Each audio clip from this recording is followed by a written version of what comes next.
Yes, good afternoon, y'all. We're doing this a little different. I wasn't able to go live on YouTube. I forgot to have to pay my Zoom again. It's okay. My thing is, if I gotta keep continue putting money into something and I'm not making any money out of it, then is it really worth it to me to go ahead and do that?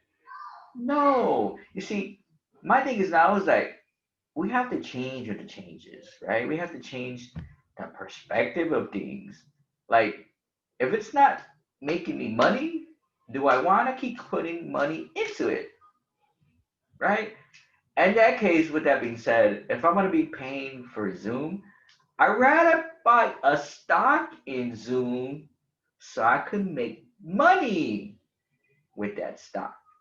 Because right now, Zoom stock is money in that because everybody's using Zoom, right? So this is one thing for sure is that when we change the way we think, the things outside of us change as well. When you change the way you look at things, the things outside look differently to you, right? It's like it could go ugly from one sense to a different direction with another different sense of it being pretty, right?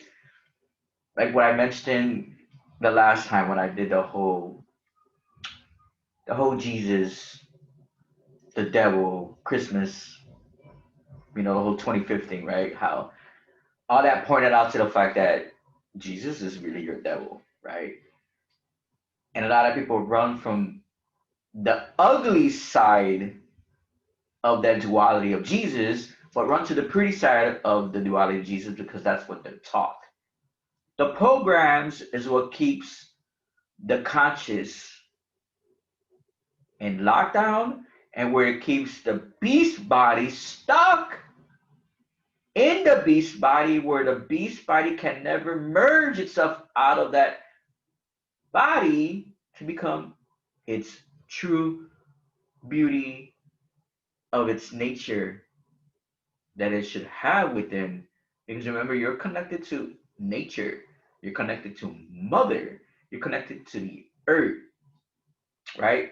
See, the thing is why a lot of us seem very much disconnected from ourselves is because there's been separation of self, especially when there's separation of mama.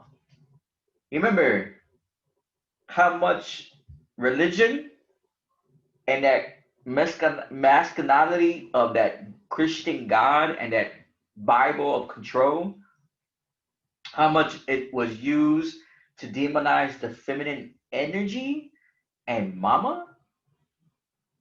So that caused a ripple effect within the consciousness, within the physical body. Remember, y'all, yes, your body is an avatar. It's a vehicle. Excuse me, like a car. Who drives the car? The driver, the chauffeur. So if you look at the way your body is, you understand that your body is driven by your spirit. Okay? But there not only that it's been driven by your spirit, but your body is also connected to mama through the heart where you're full of compassion. And when you're full of compassion, you move into the right direction. You see, love could be also trickery. Many of us are stuck here because of love. Like there's a difference of love and love. Because love is also to evolve. When you look at love, you see the word evolve. See, the inorganic ones, those that control this realm, this matrix system, they know exactly how to keep you stuck here with love. Okay? They use that love against you. But when you truly start to understand the meaning of love, that's when you navigate differently. They use that heart against you. You see, there's a lot of good people out there that are just stuck following that wrong direction because they following their hearts. Many times that heart and that love can deceive you. It's like, for instance, people follow Jesus because they think he really stands for the symbol of love and peace, and it's the totally opposite of that. You get what I'm saying? And then they use symbology or different images to go ahead and stray you from that because they want to say it's evil. They put up an image on that and they put a description on that, and then you really physically think it is evil because you're seeing it not with the real eye, but you're looking at it with these two eyes, and then you're being fooled by your heart.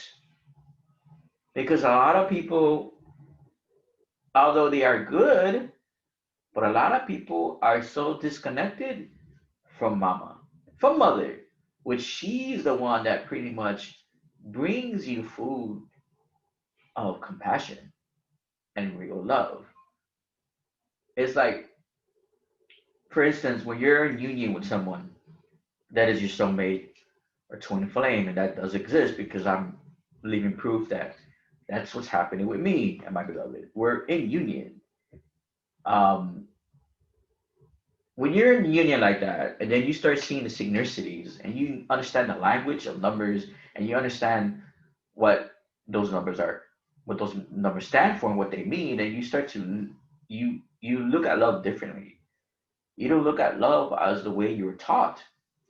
You look at it as the way you forgot it. Mhm. As the way you forgot it, because a lot of us have forgotten the real sense of love because we lost our connection to the main mama, to the main woman that provides that love to you. You see, it really still bothers me when I see people when they talk about, oh, the creator God and da da da da da, because it's programs. I get it. Why does it bother me? Because it's just common sense. Then again, people don't have a lot of common sense. Common sense isn't really that common. Where you can say, well, okay, when you can say, okay, well, um, like for instance, you were born from what? A woman and a man, your mother and your father. It's what it is too is like the Bible pretty much really put a lot of misleading words in the scriptures to really mislead you and to disconnect you from source, from the actual source, the actual spark, right? Um, when they say that we made you, that the creator made you in the likeness of the image of him, or that's already false because it didn't say that. It said that the creators made you in the likeness and image of them. This is why you're born from the mother. You come out the womb of the woman, and you were born from the seed of your father. You get what I'm saying? Why do you think they demonize the feminine energy so much, especially when they talked about the whole Adam and Eve story? How people really, really, really believe that Eve came out the rib of Adam. If everything in nature and all existence comes out the womb of the mother. Look at my uncle. for instance, this is a representation of life, creation. Okay?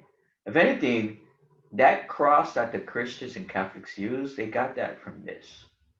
This is the original. This top right here is considered the womb, the yoni, the vagina, which where every creation comes out of, the vagina, which is also called the universe. Remember, you're part of everything of what the creators created: the universe, the stars, the sun, the moon. Your connection to the stars, ooh, it's also because you're made from star dust. Therefore, if you are made from star dust, what does that tell you about you? You are a walking star. You get what I'm saying? So if you are a walking star made from stardust, and if you think about this too, when they say ashes, ashes, dust to dust, when you die, so you return back to dust. If you are made from stardust and you return back to dust, what does that mean? You return back to a star. Especially if you finally come back here and you do your final mission, you learn all the valuable lessons and you learn everything that you were supposed to learn. You don't have to come back here anymore. You finally are able to retreat because your sole purpose in life has finally completed. So there's a lot of us that have been here many, many times. Some of us like the journey. Some of us are so good in what we do, like teaching, for instance. When we teach, we love to help mankind evolve. We love to be part of, for instance, like what we see now. We are in a different timeline. We are in a loop. We are in.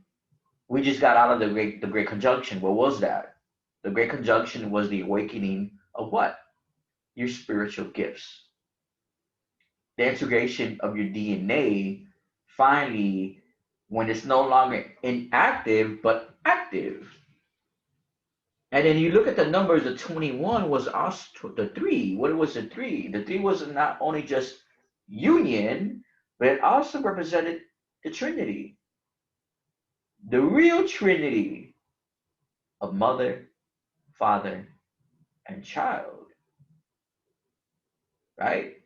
So when we got off those energies with the planets aligning and the conjunctions within outside of you, a lot of the conjunction was really going on inside of you, which is why they did so much by trying to spray the skies and thinking they're going to stop the energies from flowing and the energies from coming into you if you are literally connected to those energies above you.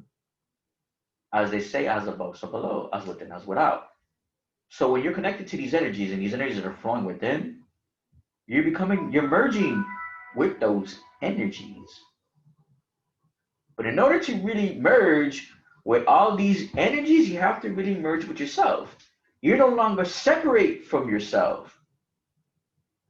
You finally become yourself, not become yourself, you finally become more of oneness, merging everything together, knowing that you are the devil, the God, knowing that you are the darkness and the light. See, you can't have one without the other. Before there was light, there was darkness. Okay? Darkness and light is no need for separation. Because when you really realize that you are the darkness and the light, you merge those two together. It's the yin and the yang. Just like, for instance, when you merge, like I myself, I'm a masculine, right? But within myself, I also have the feminine energy, which I possess. And that's what gives me my love, my compassion, my passion, my direction, because of my connection not only to the goddess energy that surrounds me, but the connection to mama, to mother,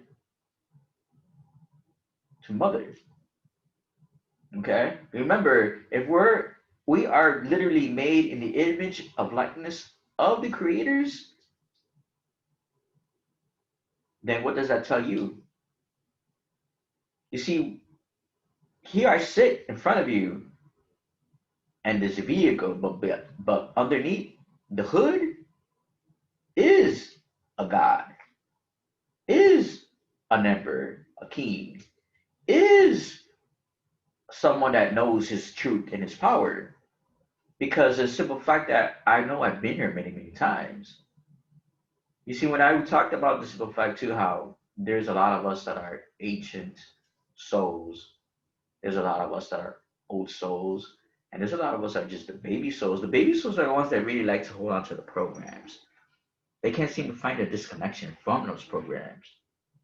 And there's still some old souls too that find themselves still not figuring it all out. And I get it because hey, it took me a long time to figure everything out too. Just like what I talked about, like when I was looking at old videos that I was doing live on Facebook and looking at those videos and how I was talking, it was like, man, I still was very separated from myself. Excuse me. I was very separated from myself. I wasn't fully merging with everything that was me because of the programs that caused the separation of self. See, now I can really sit here with more understanding of that because I know that I'm the true balance of darkness and light. That they can't be one without the other. That doesn't exist.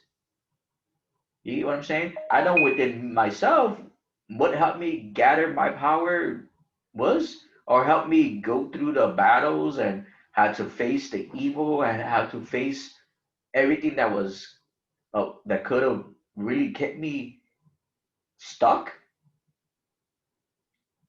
I was grateful for the darkness. I was grateful for able to having the chance and the opportunity to be able to deal with those inner demons, to be able to deal with my dark side, with my the shadow self of self that many people really do suppress because they don't know how to deal with that darkness.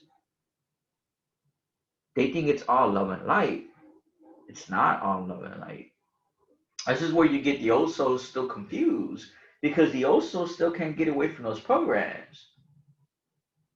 They think it's all love and light, and it's not all love and light. It just sounds pretty, but there's a lot of darkness in this journey that comes forth with this journey. And a lot of the darkness that you face, those demons that you're scared of, a lot of it is just you. Those are just stuff that we suppress. Those are things that we're just so scared of to face. It's like people literally want to rush straight to the higher chakras and not work with the lower ones. And they forget about the lower ones. And they forget the lower ones are the most important ones. What is your root? It's your foundation. It's your connection to the ground and connection to the earth. Hence also your Lucifer, the light bearer, your Venus. You see, that's another thing that we look at these names and we think that it's all evil.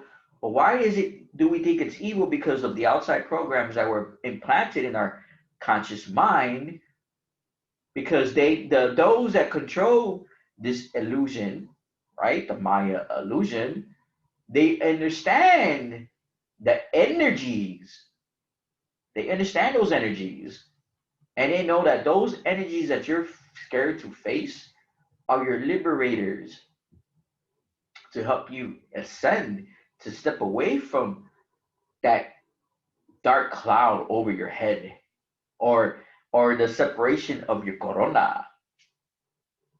A lot of people think and swear that they're already in that seventh chakra. They already have a third eye open. You know what I'm saying? They fall for the trickery. They fall for the trap. You see, like I said, a lot of people who, they get so disconnected to themselves because of the simple fact what they're programmed, what they've been programmed with, because of all the trickery and the fuckery that's coming out of religion and the Bible and all these other programs to keep you stuck in your beast body. Remember, there's more to your body. There's more to you just that avatar. You're not just that avatar. You are a light being, right? You're a crystalline being. Okay? You're also a star. But doesn't the star light up a dark sky? Doesn't the star light up the sky? Why? Because it's full of light. So if you are made of stardust and you are a walking star and you are a star, that means you light up a dark room. And the only way you're going to know that and do that is when you start really understanding the science of who you are. That everything that they program you and thinking and telling you that it is evil, it really is all you. How are you going to be afraid of yourself? You see, when we see dark shadows, many times we think that that's evil. Many times it is you. You showing up in front of you so you could deal with yourself to help you merge to ascend. Again, the root is what?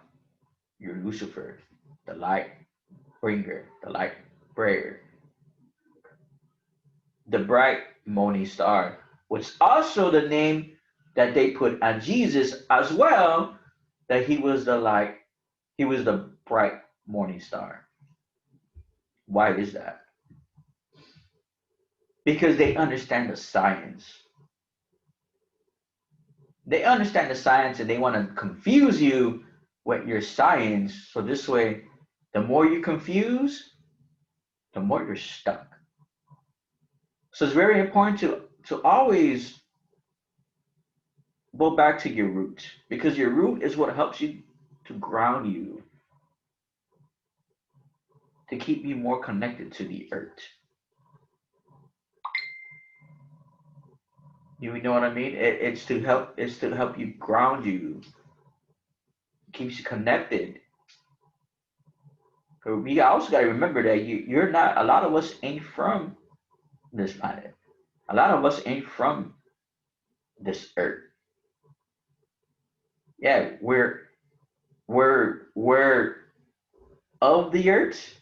We're not from the earth. You get what I'm saying?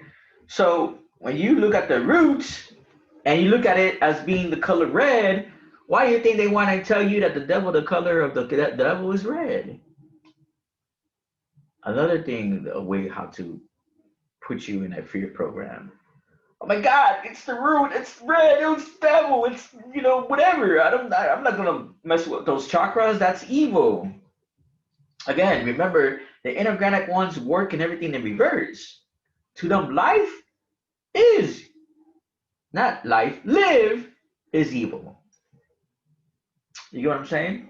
So when you start really tapping into those energies and you start really knowing the science and how everything works, there's no longer any more separation of self. No more. You're taking full control of your life. And then you think about the second chakra. It's the sacral chakra. It's also your sexuality. It's also your creativity. It's how you're able to create, to co-create, to manifest. With creativity, doesn't creativity come with imagination? I mean, doesn't imagination come from creativity, or creativity from imagination? You know what I'm saying. You get what I'm saying, right? So it's like if that's what it is, why is it so scary? Why do people don't want to rush and deal with the lower chakras? Because it's programs. And not only that, well, let me get this real quick.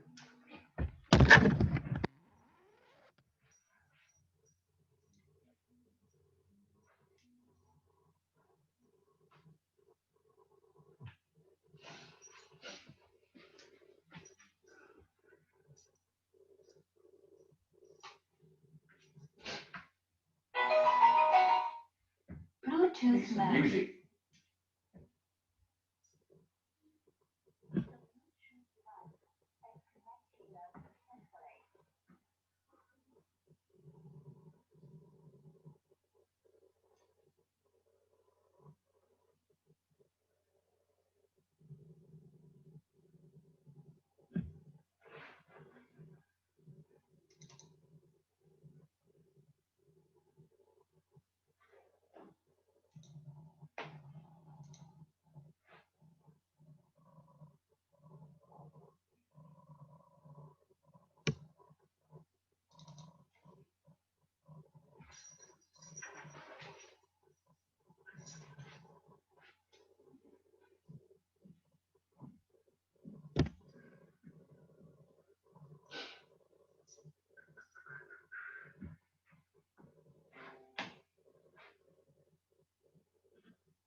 Uh, that's taking a while to go ahead and do.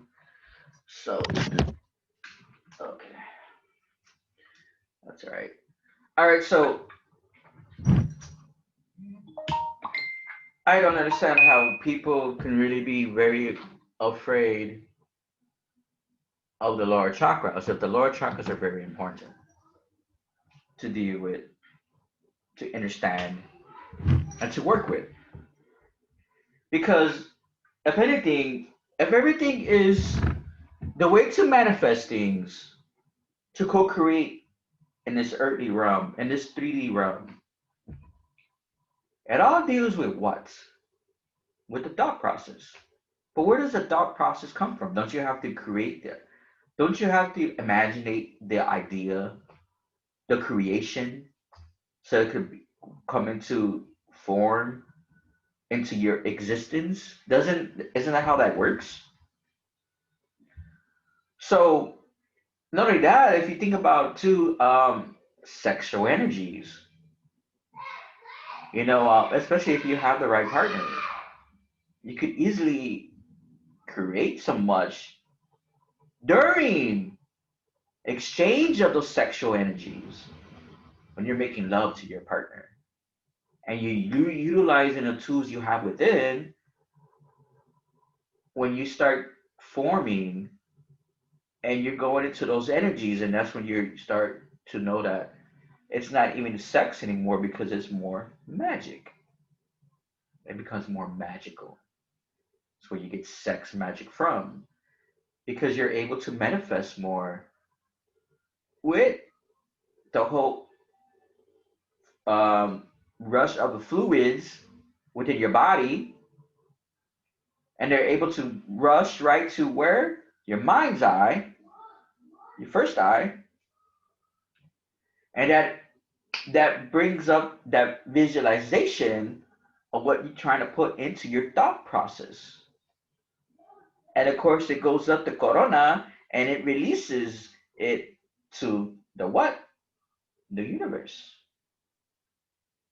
You feel what I'm saying? And so it's like when, it's for instance, like when stars have um, cosmic explosions, you have a cosmic explosion when you sneeze, and also when you have a cosmic orgasm, because that's also considered a supernova explosion. So if you are a star, you do exactly what the stars do up there when they release energy. You get what I'm saying? So it's very important to know these lower chakras. And guess who governs that lower chakra? Thought, Tahuti, the master magician, the creator of magic, the creator of magic, wisdom, and knowledge. Tahuti is an ancient god that was able to jump into different realms at any time. He was able to go into the past, present, and future at will. He was able to have so many different reincarnations of different deities that a lot of us worship. Like for instance, he was Hermes, Quetzalcoatl, and even Christ, Cristo. Okay, so I know not that long ago I did break some science down about that, about how he was Cristo. Although I did it kind of differently. I was referring it to Jesus, but now I understand it more and more how there's the Jesus was just it was an energy very different from Cristo. And now soon we'll do that. And a lecture that I want to do covering how Tahuti was Cristo, and he how there's a difference between the Jesus and Christ. It's not the same. Just like I did like the last time when I was referring to Jesus as the devil,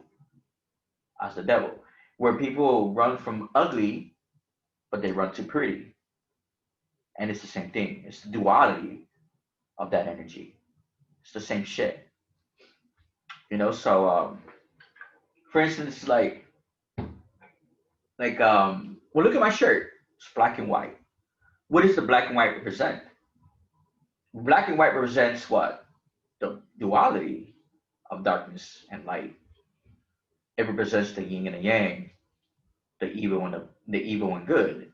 It has different representations. I know in Freemasonry they use black and white, you know, but a lot of that teachings they got it from where? From ancient Kemet. They stole that.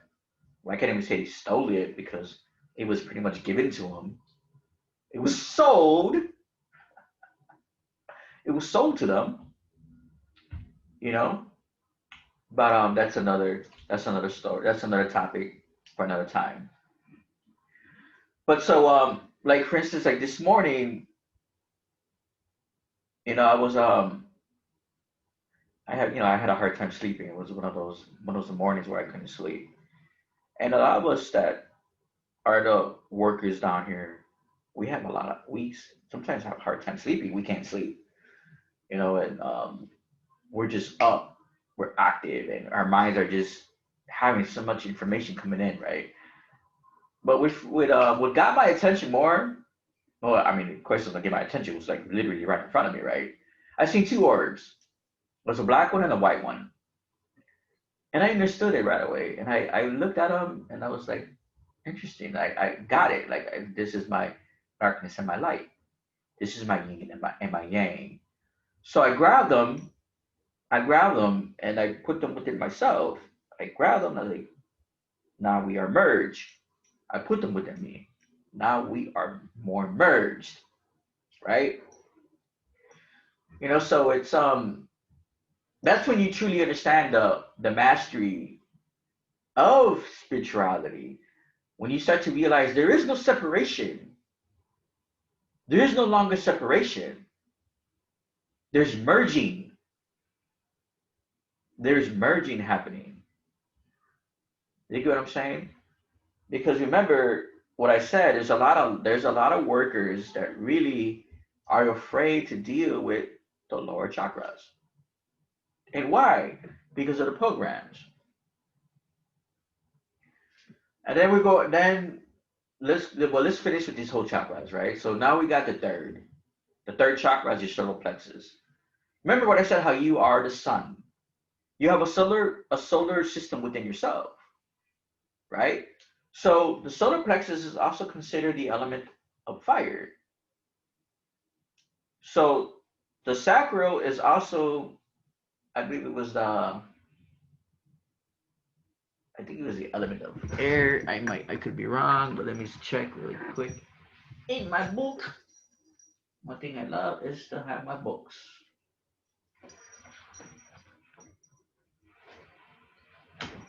All right, what was this? What was the sacral? I had to make sure. It's the element of water. The element of water is the sacral. Okay. And the root is the element of earth. That's for sure. So it will make sense why the sacral is the element of water. Because water purifies. Water cleans. But isn't also your orgasm water? Isn't it water? When you bust a fucking nut, it is water. It is fluid. Which makes sense. Makes a lot of sense. So, since the sacral plexus is the element of fire, it is also the spiritual essence of who we are. It's also the spiritual essence of who we are. Okay? That's the personal power of what we have. Because it's a connection to the sun as well. What does the sun do? What does it do to the earth? It brings its solar energy of life. It gives us power. It feeds us. Because what does it do? Like for instance, like when you're outside and you're sun gazing, what are you doing? You're observing the energies of the sun, and the sun is really pouring into where? Your mind's eye, your pineal gland. It's feeding it power. So when that's feeding that, that is feeding that power, it's also feeding your solar because of the connection. Because remember, the solar plexus is also considered your second brain, which makes sense because the sun god is Ra. Ra is in the brain. R-A, right? Isn't the sun fire? That's also your intuition, your second intuition. Because remember, this is your first eye, your mind's eye, intuition. Intuition. I was checking something out the other day, right? How a way to open up your mind's eye. You want to grab your index finger and you want to close your eyes and just visualize all the colors of the chakras for 60 seconds. When you do that, you see all the lights coming into your mind's eye. And then you go ahead and after the 60 seconds, you're going to breathe in, what was it, 5 times in and out. You breathe in, out 5 times, and it's able to act to open up more the mind's eye. So again, this is interesting right here because we're talking about the balance, right? The sixth is the darkness and the light. It's all about balance. So this is right here. The third chakra is also the balance between spiritual and material worlds. Knowing the balance, like I said, you are of the earth because of your body, the vessel, but you're not from the earth. It's very important to understand that difference. So now we know the difference of how it's important to really get on board with your lower chakras and not to ignore them. You get what I'm saying? Because if you understand who really governs those chakras, there's no reason for you to be afraid of them. They're a part of you. Lucifer is also considered the goddess Venus. Venus is of love. You know what I mean? She helps installs that energy of love within yourself, where you're also really coming in tune with yourself, with the fact that you loving yourself more. How are you gonna love something outside of you if you don't have no love for yourself? It doesn't work that way. You can't really really say you love something outside of you if you don't really have love for yourself. That's the biggest trick ever played on us. This is why the inorganic ones use that love as a trick. But when you start to realize the difference of love and really love,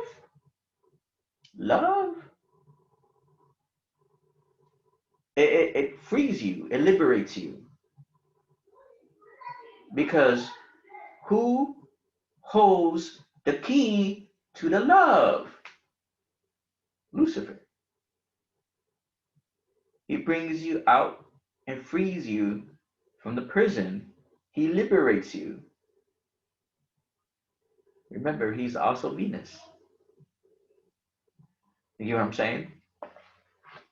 Then we have my favorites, the heart chakra.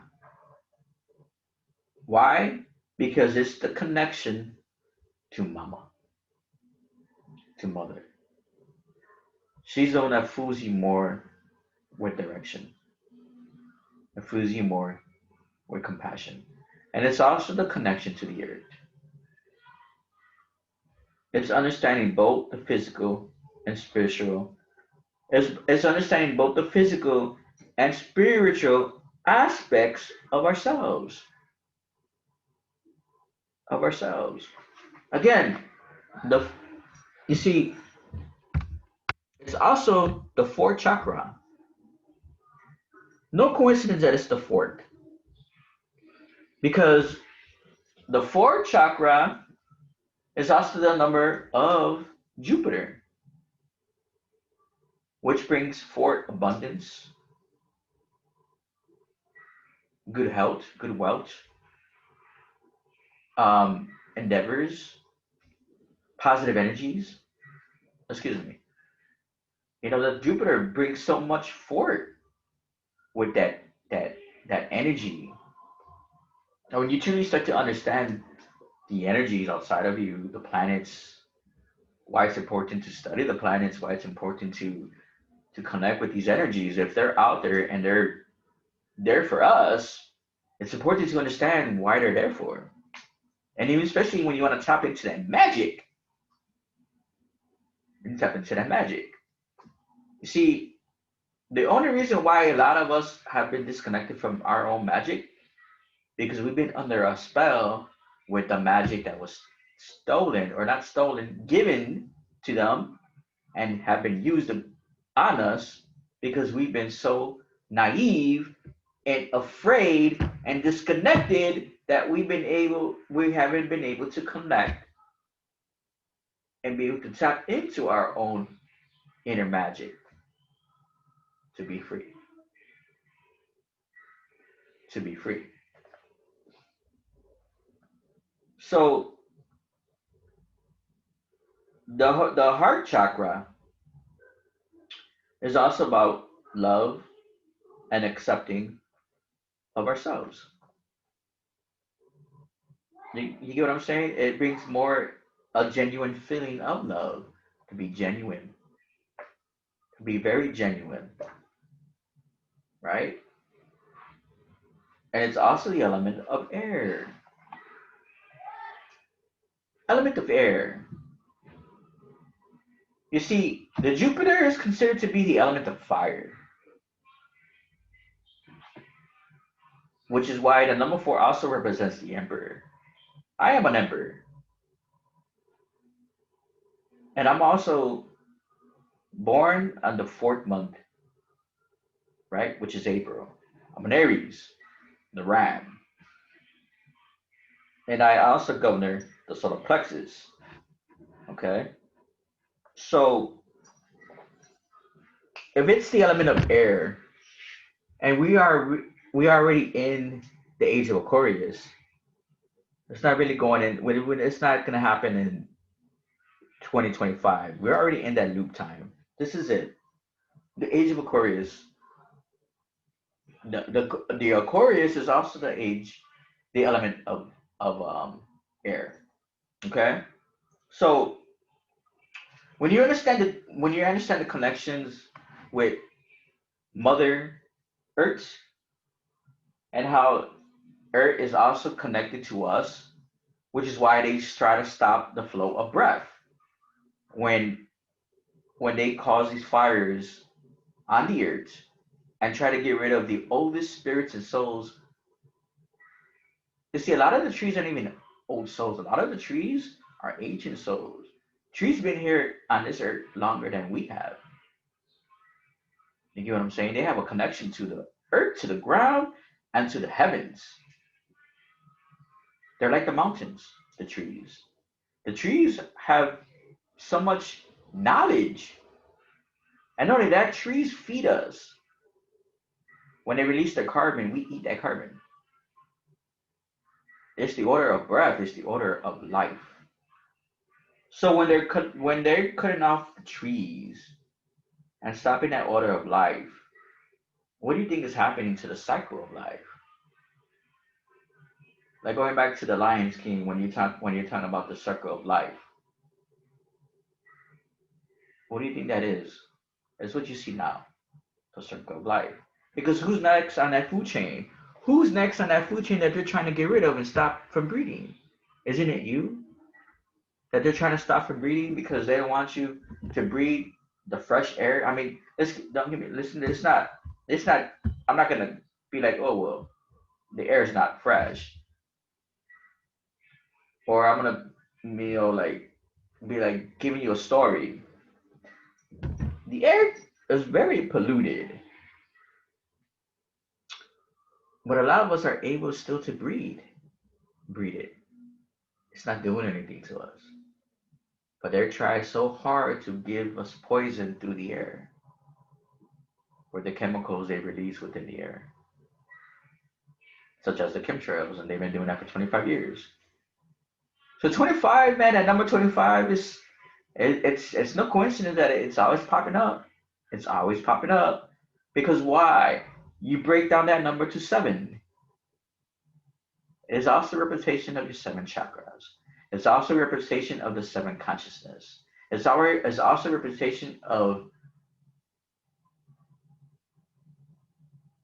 the creation of the universe, the creation of everything,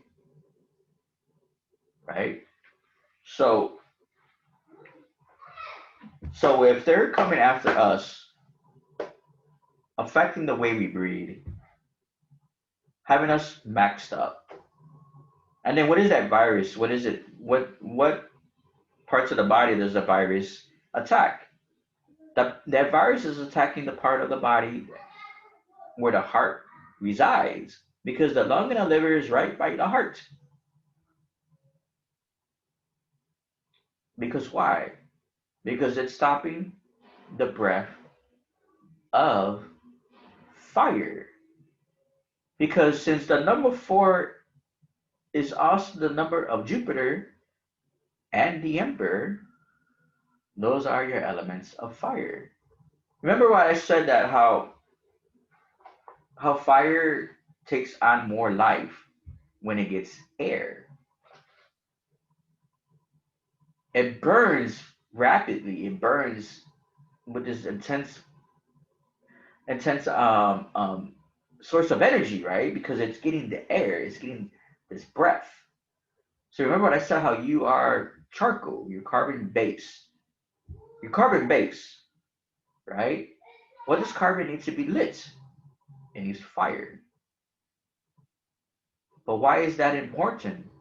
Because the root of devil are your lower chakras. But don't you see you also have mother there? You get what I'm saying? You see how they throw that in there? But you also got mother there. She's the fourth. You see how they want to downsize your psyche and keep you in that fear program where you're stuck in the lower vibration and lower frequencies and you're not able to raise up the frequency, raise yourself up from that beast body because of the programs that were fed to you all this time, the fear mongering. You see, a lot of people are so disconnected from themselves, they can't seem to get out of that beast body, or they can't seem to get out of their mind because of how they're being manipulated and programmed to thinking that everything that makes them who they are afraid of. Everything that makes them who they are afraid of. Like for instance, the 666. How the 666 is a us. It's in your DNA. It's your melanin. How are you gonna be afraid of you?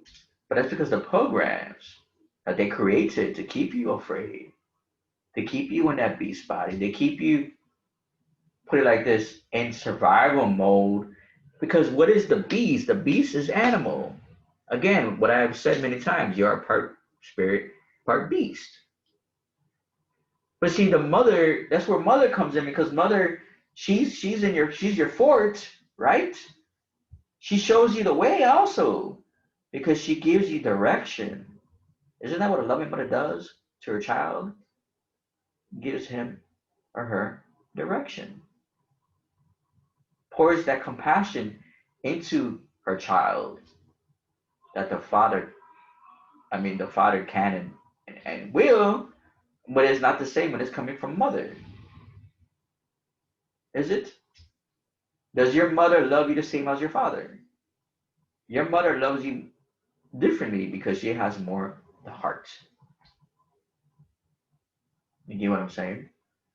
Especially when, of course, like a lot of males don't have no clue of their feminine side of themselves because they're so disconnected from that.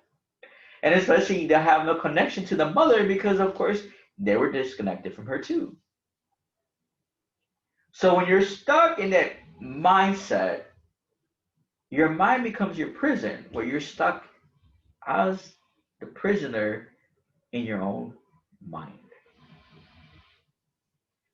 So the reason for this today was to go ahead and show and tell. Also, this is why I'm doing it differently. I was not doing this live because I cannot share my screens if I'm live on YouTube, which is fine. We find a way all the time. When they say there's a way, there's a will, you navigate. I'm navigating. I'm navigating through the system, right? So this is what creators do. We navigate. We don't stay stuck. The message needs to be out. We're gonna put it out there. That's it. That's how it works. Oh yeah, let me show you my new edition. Finally got them. My Baphomet. My Baffy. Okay. Now soon I'm gonna drop some science on Baffy. I'm already working on the presentation for him. And for a while, I'm not gonna lie, for a while I was afraid of this. Again, because of the programs. When I start to realize more and more that I am him, I merge with him. And not only that, I'm taking this power back. Because this is just a symbol of power. This is all that is. It is a symbol of power. Of course, the inorganic ones use him for evil. Remember, it's a program, it's a tool also. Okay, when you slowly understand who he is, you're no longer afraid of it. You embrace the energy because you realize that this is you. This is you. When you understand that,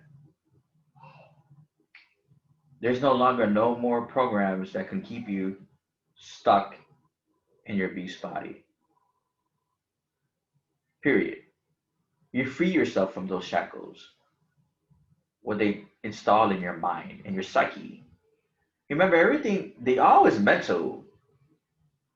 Remember that the way to really fully merge into oneness is when you take everything back, your energy, your power, everything that they took from you, you take it back. Your science. Remember, the 666 isn't evil. The inorganics ones live in reverse of to live because they know how, in fact, how powerful you are, especially if you have dark melanin. The darker 666, the stronger you are and powerful you are. Through what, Miguel? Through your mind's eye, your spiritual gifts that make you you. But in order to understand that and to fully get that concept, that power, you have to understand this. You have to stop being afraid of this and merge with him. Okay? When you merge with him, you start to realize more and more, in fact, how powerful you really are, right? Because remember, this is power, symbol of power. Doesn't mean that I'm gonna go cursing people with this energy and all types of crazy shit people do with this. You know what I'm saying? No. It's the way you put it like this. When you start changing the way you look at things, the things outside of you change. It's perspective. Am I right? It's perspective. It's just energies that we work with that are there. That is really our science. And we're in a time where we're taking our magic back and we're taking our power back. We are taking everything that they use against us back because they no longer can trap us here no more. We are finally coming to a time we are being liberated. You get what I'm saying? Again, like I said about the heart chakra, what is the heart chakra? It's the fourth one for a reason because it also lies the breath of fire. Your breath gives more life to that element of fire that is your solar. That's the rebirth of the deceased queen and king, or goddess, or god. However you want to see yourself. You get what I'm saying? It's the rebirth, right? Excuse me. So let me go ahead and share my screen and what I wanted to go ahead and share. Oh yeah, let's go to hold on a second here. I wanted to share my post I did earlier. How it's very important to really start breaking away from all the programs, especially the words that we use, because a lot of the words that we use can be used against us. It's the state of magic. You see, the dark ones understand magic. They understand the dot process. They understand how that works. And the more they understand that, that's how they keep you stuck in prison of your own thoughts. And not only that, you are literally casting spells upon yourself through the words you use. Okay? So, excuse me if I'm a little, I get, odd where I'm yelling because today is Saturday and it is the energy of Saturn, Satan, whatever, right? So, I'm utilizing that energy. So here, I'm gonna see. I'm gonna go ahead and read this. Let me make this a little bigger. This way, you just can see it clearly. And this, yeah, this is my Facebook. This is my beloved. You know, I love that woman. I really, really love her. And I'm happy that we finally found each other after 700 years plus since we haven't been together. So now we're here. We're in the right time, in the right place. Remember, I was talking about how your words, how I've been talking about predictive programming, how the dot magic, how that works, right? So here, there's something I put together earlier. Ooh, I don't know what happened to my screen. Look, so let me read this. So here it's talking about words are my swords, and words are about casting spells, either conscious of it or not. The trick of magic is installing words of language to the unconscious mind to trick the mind to cast a spell within your thoughts. Okay? So thoughts is also magic. Thoughts, magic. And here was an article that I grabbed from the internet. Gotta love the internet, man. It's there, you gotta use it. Gotta use these tools that they try to enslave us with. Now we use their tools against them, right? Gotta love the social media. You gotta love these kind of platforms because now we're able to use it against them and let them know that we are here and we're fucking it up. So, alphabets, language, and magic. Magic create language.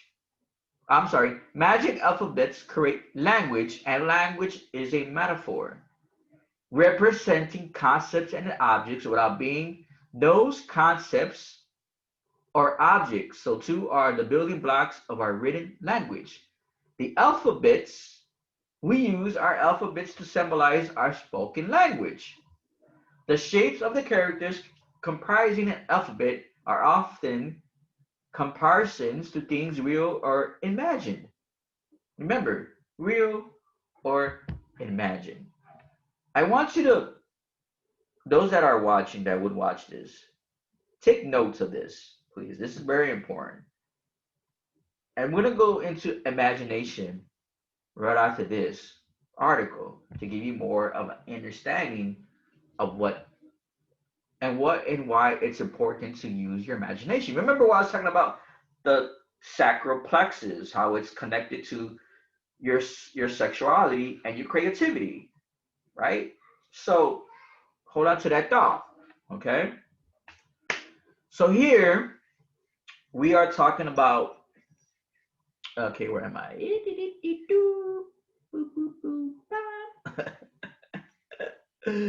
Oh, la, la, la, la, la.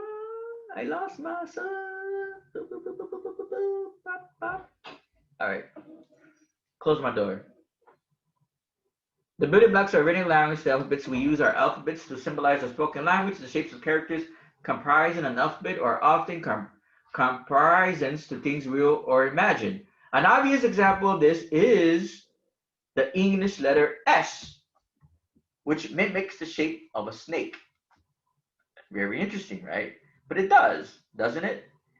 And when you start to realize more the symbology of a snake, which we're going to go into pretty soon too, because we're going to see that a little later during this presentation, or this, whatever you want to call it. So it mimics the shape of a snake, which oddly enough perhaps makes the sound other alphabet shapes are not obvious or may have been corrupted as cultures and their languages developed. But nevertheless, the connections are there. Most people are familiar with the runic alphabet and the runes. Runes are very important to study and to learn because that's magic as well.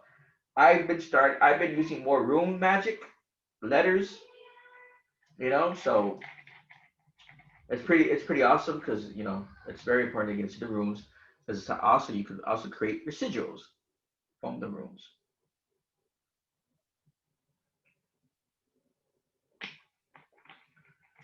Okay, so most people are familiar with the runic alphabet and the runes, but these are several other alphabets or scripts that are associated with witchcraft, magic spells, and magical or spiritual practices. Okay, so remember what I said how the inorganic ones use magic against us. They use our magic against the masses with the grammar, with their language. Okay, the English grammar is nothing but magic. Yeah. Why didn't they change everybody's foreign language? English isn't our our real language. You get what I'm saying? They changed that.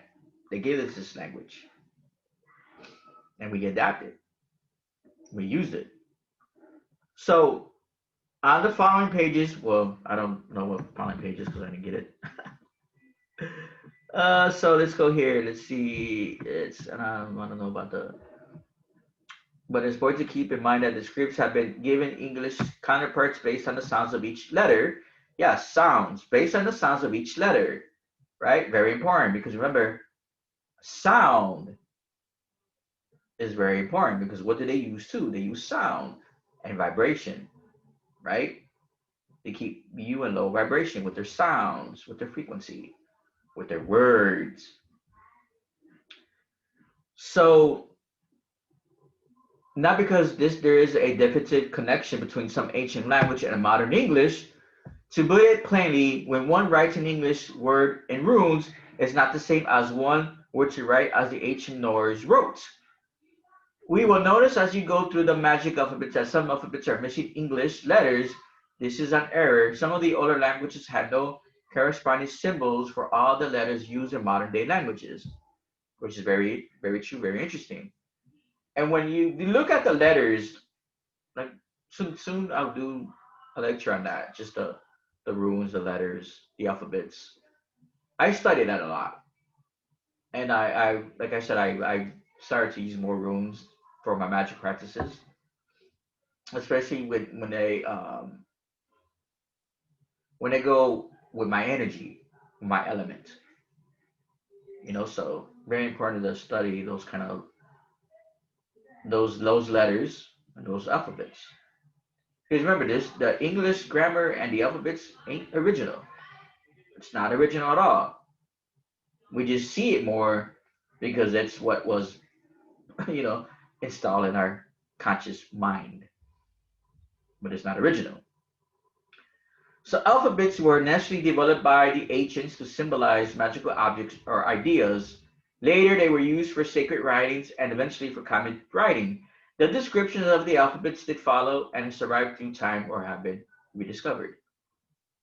You see, our ancient ancestors, like Tahuti, right?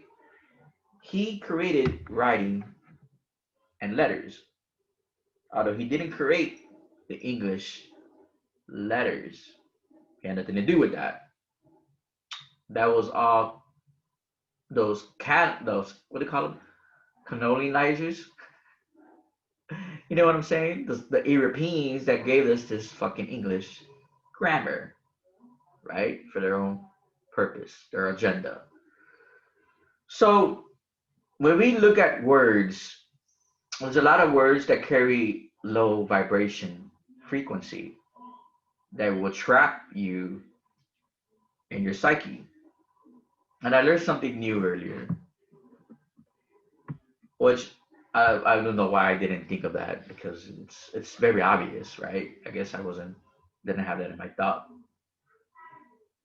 But you look at old language versus new language, okay? Now, when you're breaking the spells by changing the words to rid yourself from the magic trick or keeping you locked up in your conscious mind of the enslavement trickery. Okay, remember, the magic they use is to trick you into enslavement, which is why they have religion as a tool of enslavement. Okay? Now, breaking okay, the mind of enslavement trickery. Okay, yeah, we said that already. So remember how there's subliminal messages and everything, and they work, and subliminal messages are one of the best ways to influence people. Subliminal messages is a tool to influence people. Okay?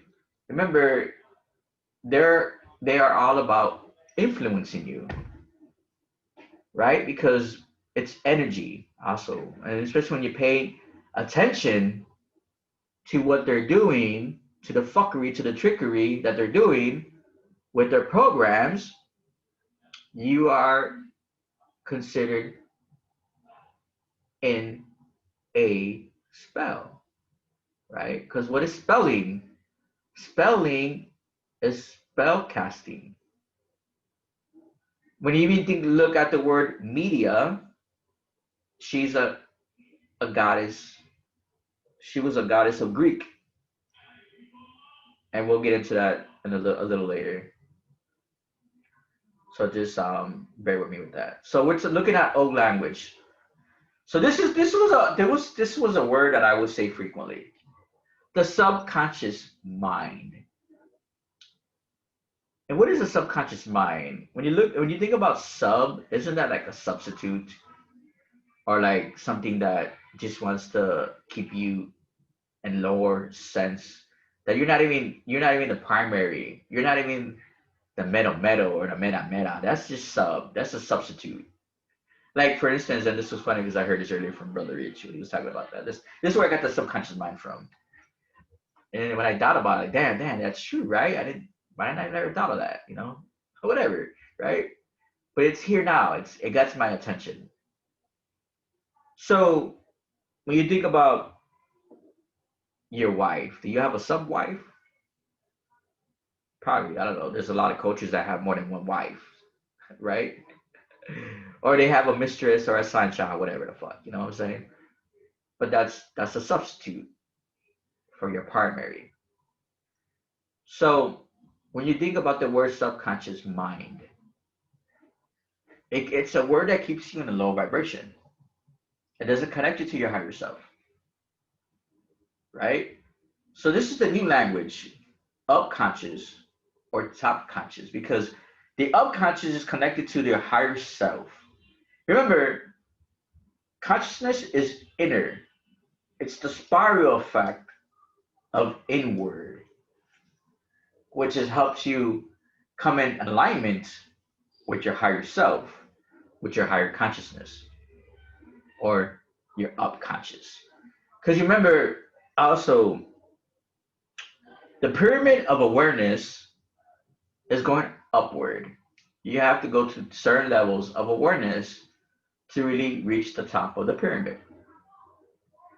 And this is where, when you think about how you were separated, and then when you start to merge, you're giving all that awareness. You're giving that you're finding merging with that separation, and you're giving it more awareness. You're going up the levels of the pyramid, right? And notice how this is how I kind of made this. And then if you look at this, doesn't this look like a pyramid? Kind of. If you could do the lines right here, as like I did there, this is a form of a pyramid. Right there. It's right there. If you see it, you can catch it. So that is the subconscious mind, old language. New language is upwards, up consciousness. Raising the frequency with your words. Again, going down to what is the junk DNA. Why was it called junk DNA? Right? These are words of spells to keep you stuck in the sense of that beast body where you're operating in low energies. If anything, the junk DNA is now considered to be called your spiritual DNA because that is the DNA that holds your Akashic records of different reincarnations, and it also holds the God gene or goddess gene of who you are. Also, your spiritual gifts, your powers. Now, the third eye. You see how that's old language? Because the third eye isn't supposed to be called the third eye. It is the mind's eye. It is the first eye, right? That is also your intuition. Why would they call this the third eye if this is considered the sixth chakra? If anything, the third eye should be considered your third chakra because that's also your intuition. Remember, your third chakra is also considered to be your second brain. You get that? The second brain, but it's also the third chakra, which makes the 23 and also adds to 6. The mind's eye, the sixth chakra. Wait a minute. Was it 6? 3, 2, and 3? No, that's 5. I'm sorry. 5! I thought I was going somewhere with that. It's 5, but still, 5 is what? The changes, which we are in now, the time of changes. 2021 is reverse of 2012, and that adds to 5. We are a time of changes.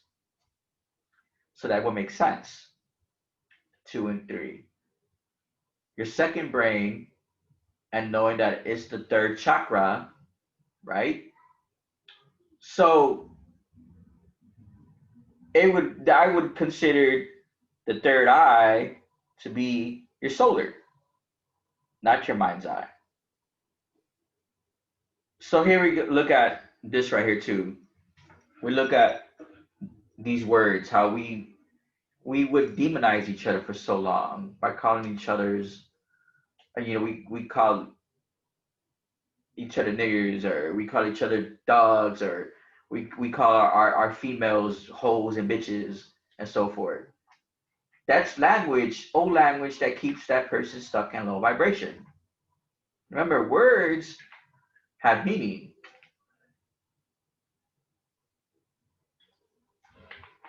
Words are also magical. So now instead of calling our females hoes and bitches, how about we call them queens and goddesses? Actually, me. Well, I'll leave that for another time. Do that later.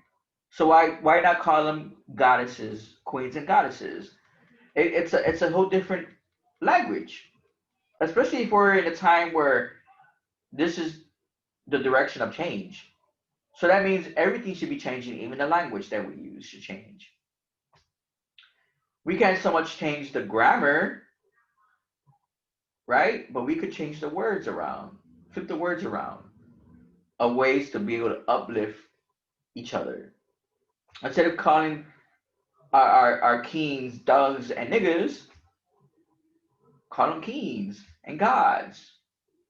Uplift each other with these words of compassion, words of power, words of breaking the spells. You break the spells with your own words because your words are your swords and your swords are your words. You're changing the old language of low vibration words to new language of high vibration words. Use words of higher vibration to uplift one another and each other. I should have put one another, but I didn't. Okay, doesn't matter. So thought is thought magic, which is we have here, thought. So this magic has been taken from Tahuti to keep the masses in lower of upconscious mind to keep one in lower vibration. Remember, changing the words around, I didn't put word the lower of subconscious mind, I put upconscious mind to keep one in lower vibration. Everything is energy. Your attention, what you listen to, and what you watch, what you feed your sight, and what you feed your mind. Because remember, what is television? A program of hypnosis and mind control. Okay? If you look at the predicted programmings of and especially the movies, like this latest one that's coming, that's already, I don't know if it's out yet, I'm not sure. The COVID 23, the songbird, right? I actually even dropped some science on that, how it was related to 322, the skull and bones, right? So what does it do? What does the television does? A television lies to your vision. What vision, Miguel? Your two eyes, and including your first eye, your mind's eye. Okay? It's no longer considered the third eye. Okay? So what is it? Your vision is your inner sight. Inner sight. It blinds the inner sight. It fucks with the inner sight. If these two eyes are blind, so was this one. This was blind too, right? You don't have sight. Okay? So also think about this. Music is also sound waves, waves of frequency. The throat chakra is also the element of sound, is your fifth.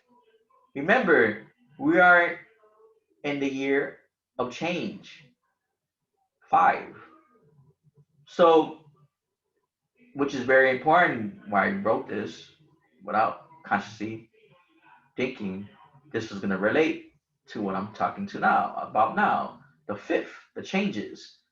Remember, the throat chakra is also the element of sound. So when you speak your words into existence, you're manifesting things into your reality. Why you think the creators use spoken language to create everything? Okay? They use spoken language. So when you cast a spell upon yourself through the words you use, remember, you're using this grammar, this language, and you're casting spells upon yourself without you realizing that's what you're doing.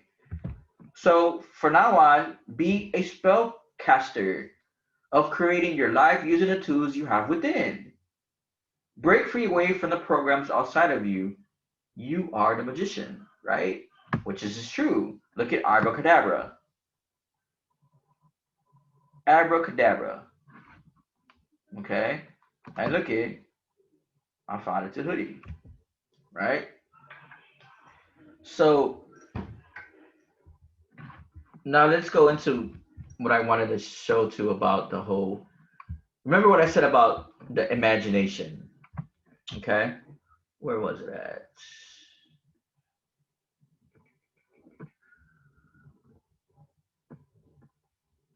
The imagination. Where did I see it? Where did it go? Lounge for English.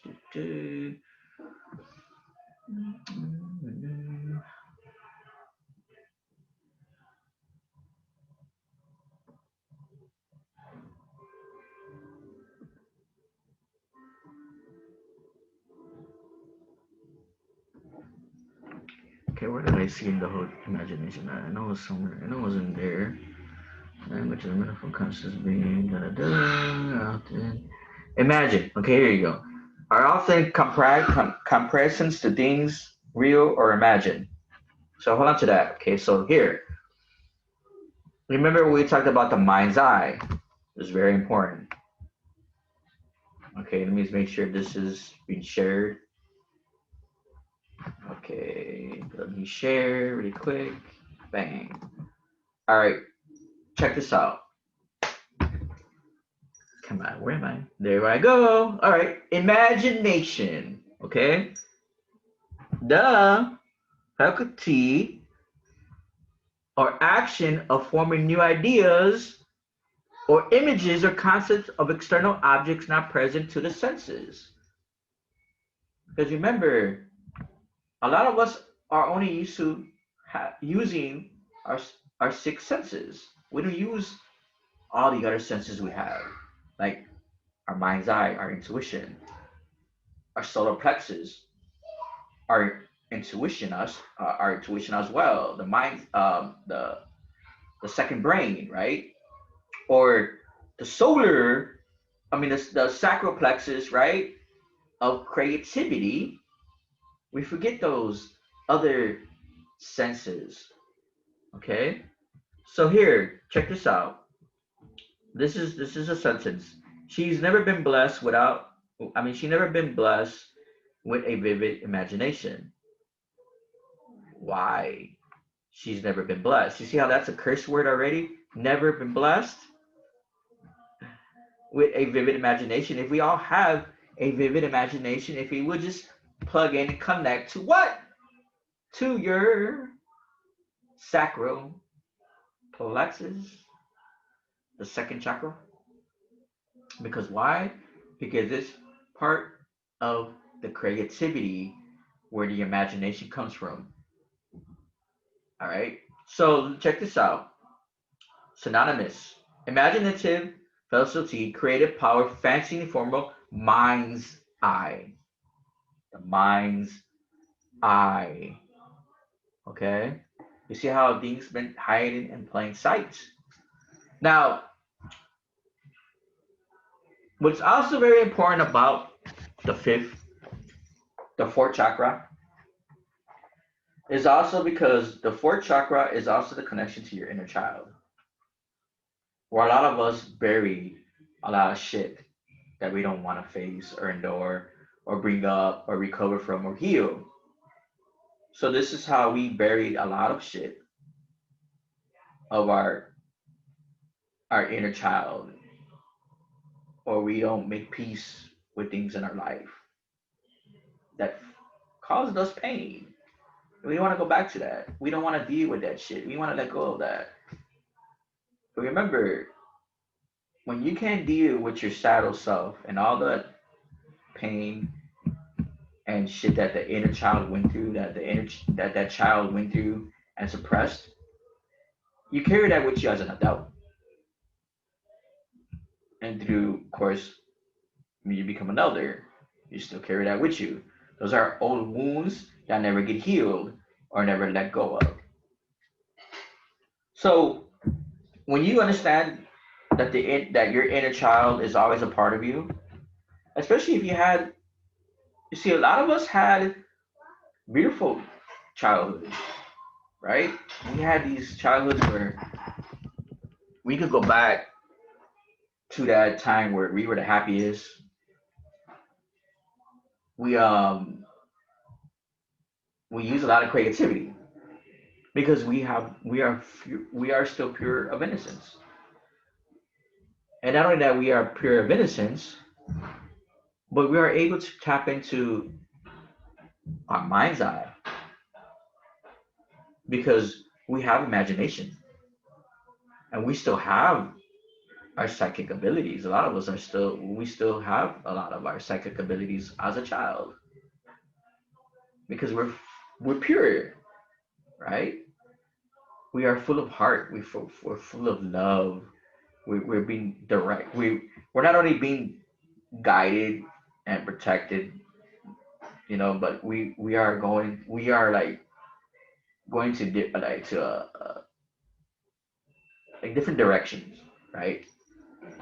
So it's important to understand the inner child, what the inner child went through. And don't get me wrong, there's a lot of children that go through some fucked up shit because that was their purpose to go through that because then they were able to speak on that and it gives them strength.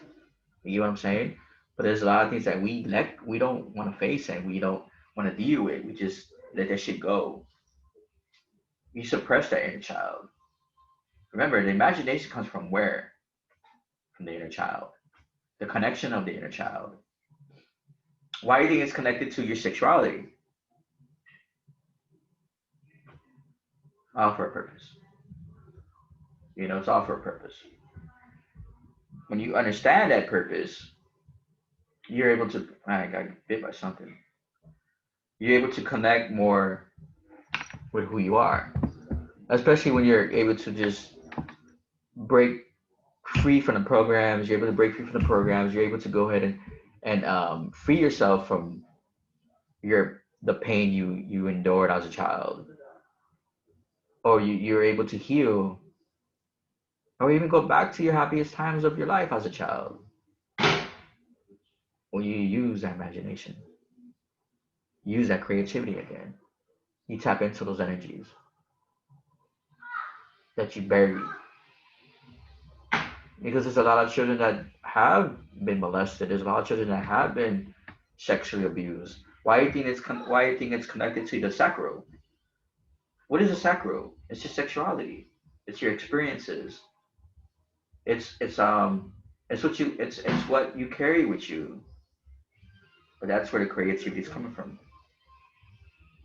It builds up from there. It goes up to the mind's eye, right? Because you're able to visualize. You're using that imagination. You hold that thought up here in your mind's eye, and you're able to create. You're able to create. So, as I said not that long ago, how we are in a time where we're in the Kali Yuga, and what Kali has been doing. Kali has been she's the goddess of death and destruction, of worlds. So remember that world that's outside of you isn't your world. It's not your reality. It's an illusion of self. It's an illusion to keep you trapped. What Kali does, she comes in and she destroys that illusion you see of yourself. That person you think that you see, or like this person you think you see in front of you, which is me, right? You think that's just a meat suit. That you think I'm just a suit. I'm not just a suit. I've done proven I've done proven who I am many times, and yet people still don't understand that because they're still blinded, right? What I said last time, you can't see me because you choose not to see me. You get what I'm saying? You see, the Kylie, what she does is she comes in and she shows you that you ain't that person. That person needs to die. In order for you to be rebirthed and to be reborn, that person needs to die. A lot of who I was last year is not no longer who I am now. That person's dead. Last year, I was afraid of this and still talking about the Jesus and that God, and then now I think differently. I'm free from those programs. I understand it now from a whole different perspective because I changed the way I think. And therefore, if I change the way I think, I change the way my thought pattern is. I am more now in power. In power is where I'm at now. So let me just go into here where she shows something. I don't know what I did the chat thing.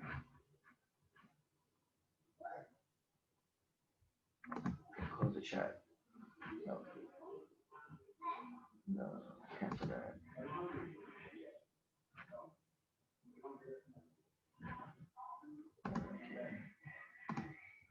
Okay, close it. Good.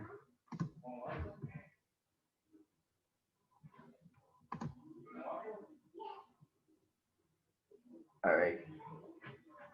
Let's see.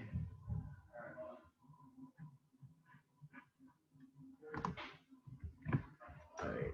Let's do this Kali again.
So this is where we go ahead and we change the words around too, right?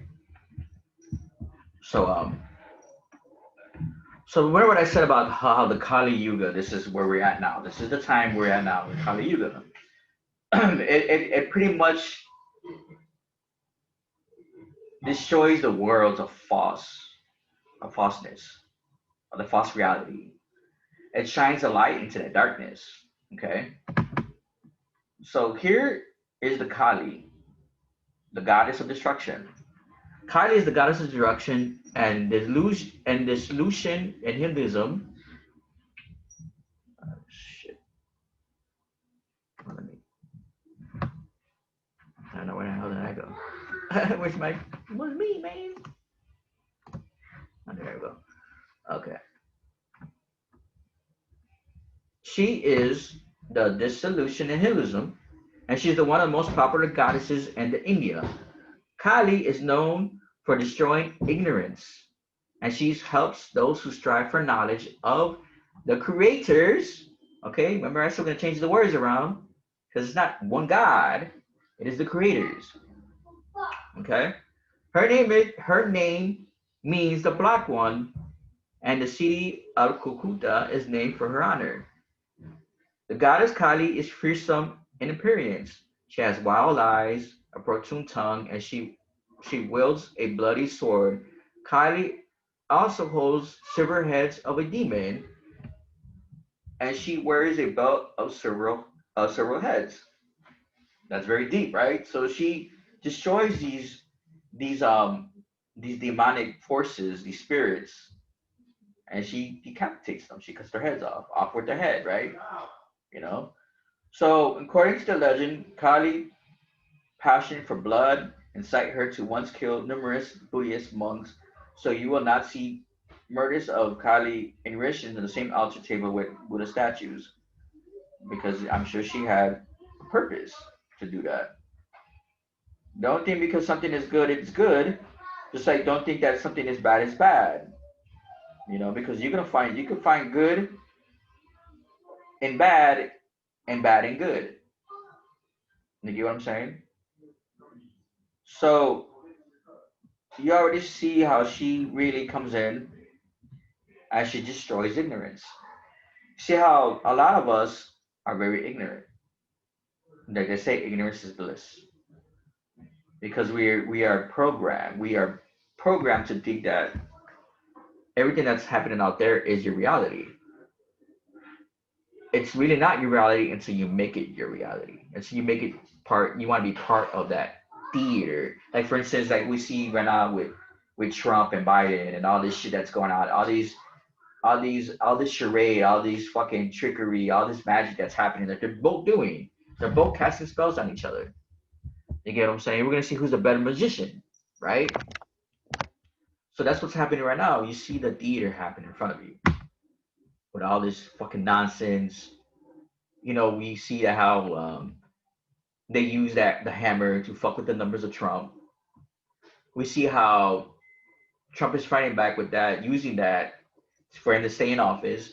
We see how he's going to court, right? And how it's starting to be revealing to the masses more what's really happening. Again, they're fucking with energies. They're fucking with your attention. They're fucking with you because you give power to whatever they're trying to cook and unfold in front of you. There's a lot of shit that's happening right now, and this is the time where Kali is destroying that ignorance because she's waking us up. Also, she's she's showing us that she's putting out that inner demon inside of us, and she bringing it out so we can see it, so we can deal with it ourselves with that shadow self of who you are. Is what basically what's happening. So there you are, who Kali is, right? I don't really want to go more into it. I don't think I should or have to. Okay, wait a minute. Let me see if I can find anything that's interesting.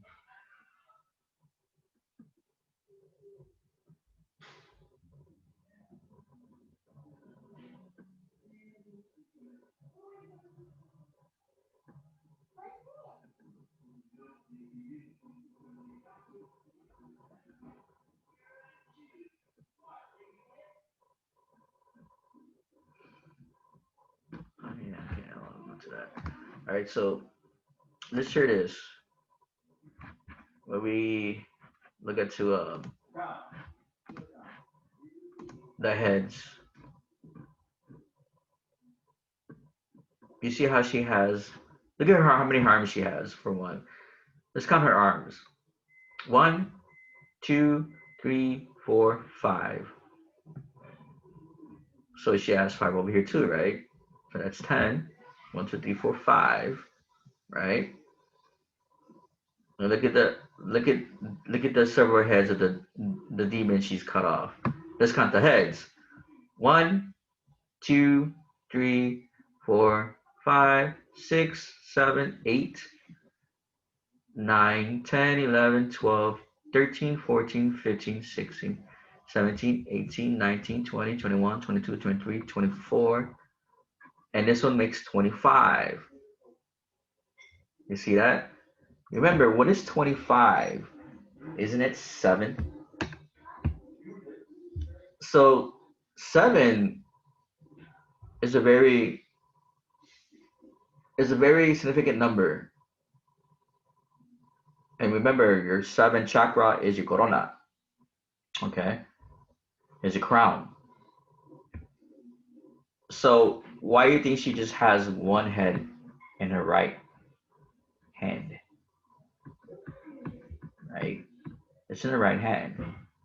Not in her left, but in her right. Because on the right side is where there's ignorance.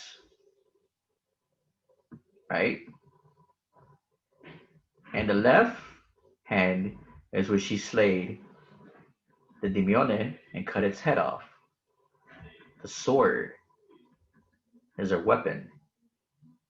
Okay? You see how now she has her feet on the heart, on the chest, because she wants to make sure that this that she slay is light as a feather.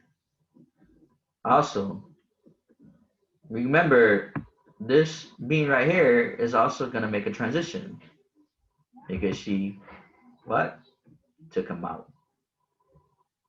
So she places her feet on the heart to make sure that he is light as a feather, that he's no longer carrying any burden over to his next transition. But if you notice at the feet, there's 5. 1, 2, 3, 4, 5. There's 5. Remember, what is 5 again? 5 is the master number of change. She's helping him to change his ways.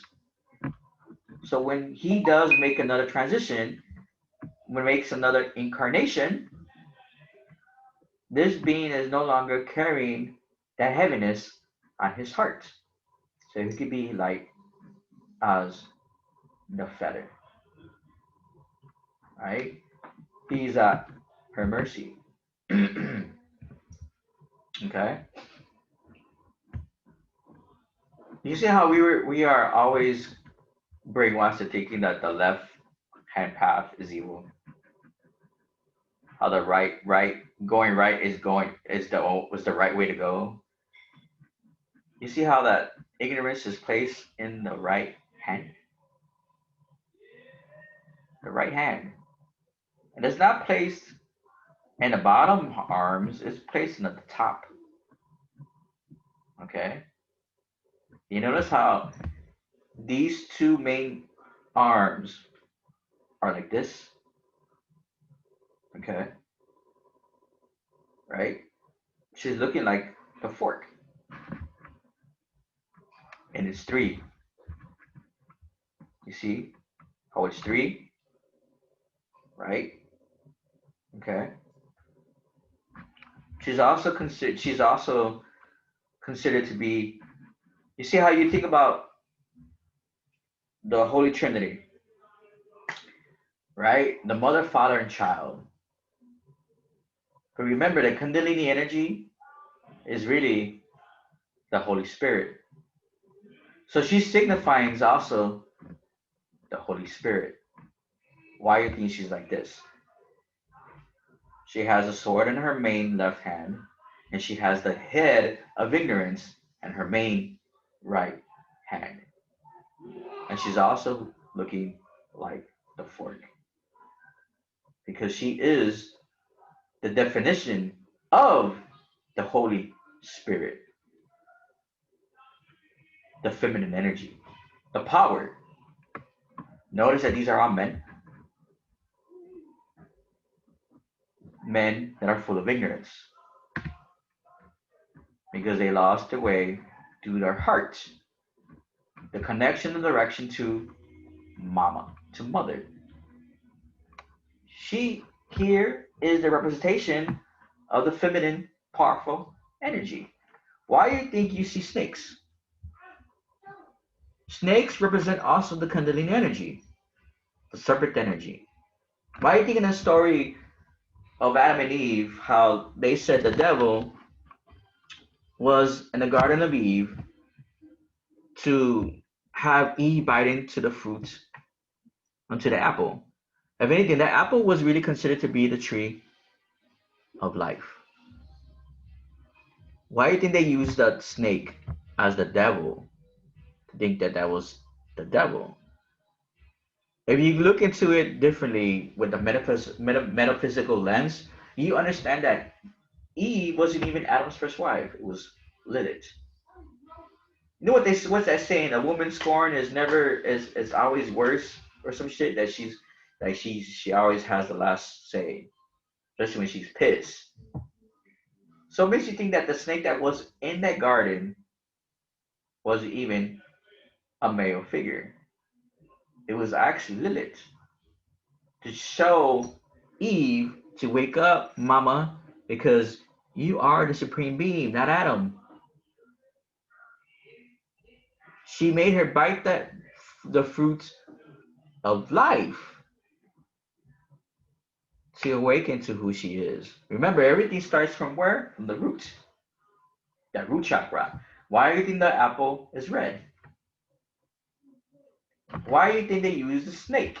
Remember, Kali is the representation of the feminine energy, the snake. Okay? So go back to Adam and Eve. Lilith was telling Eve, you are the supreme being, not him. You know what I'm saying? Like, come on, look how they were saying how Eve came out the rib of Adam. How's that even possible? If everything comes out the womb. If anything, Adam came out the womb of Eve. If you want to look at that, you know what I'm saying? You remember, these are stories, folks. We have to understand the stories. We have to look at it in different lenses and break down the science. Okay? There's a reason why she has 25 heads. Okay? There's a reason for this. So around her belt, around her neck, she has 24. Okay? What is 2 and 4? That is 6. Right? That is 6. But when you reverse the 6, it is 9. What is 9? 9 is completion. She completed this motherfucker right here. You get what I'm saying? Because we are in what? The 7th. Because when you look at the 2021, it also, when you go back into the Ethiopian calendar, we're actually in the year of 6262. And 62 and 62 is 8. 8 and 8 is 16, but 1 and 6 is 7. What are we being faced with right now? We're being faced with the coronavirus. The coronavirus is actually the Antichrist to your Christ consciousness. And who is Christ again? Christ is the hoodie. Dogs. Okay? So, when you understand this science, you have no longer have the need to fear this right here, because this right here is what's going to help you be liberated. So you can be light as a feather. So you wake up to that illusion of that theater that's outside of you, with all this politics and this fear mongering and all that other shit that's happening around you, right? So let's go into what is that? What does the snake represent? What is a snake? What does the snakes represent? Okay, snakes represent a lot of things.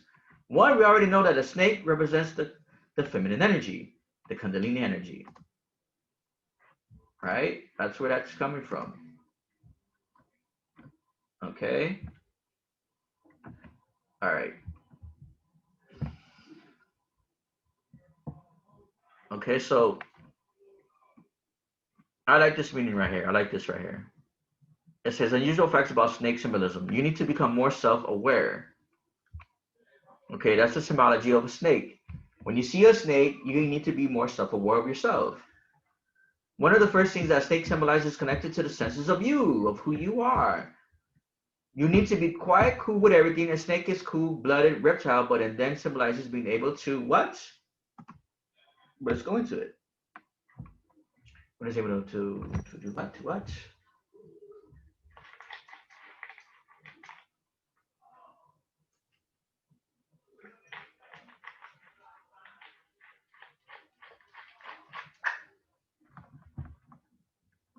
Okay.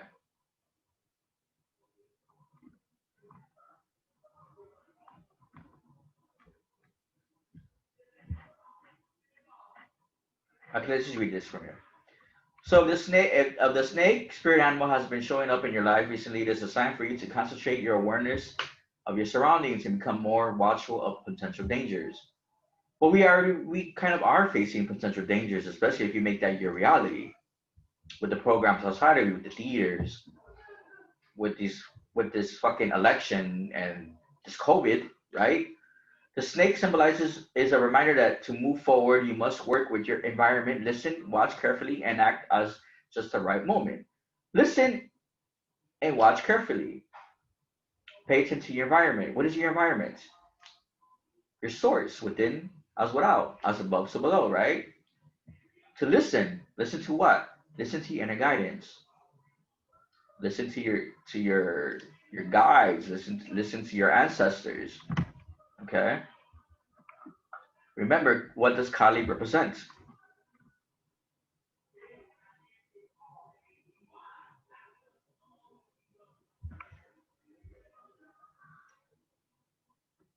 Okay, so here, is there anything that the snake symbolizes wants you to know? It develops your self-awareness, to have self-aware, to be more self-aware. What was I talking about the pyramid? The pyramid is considered what?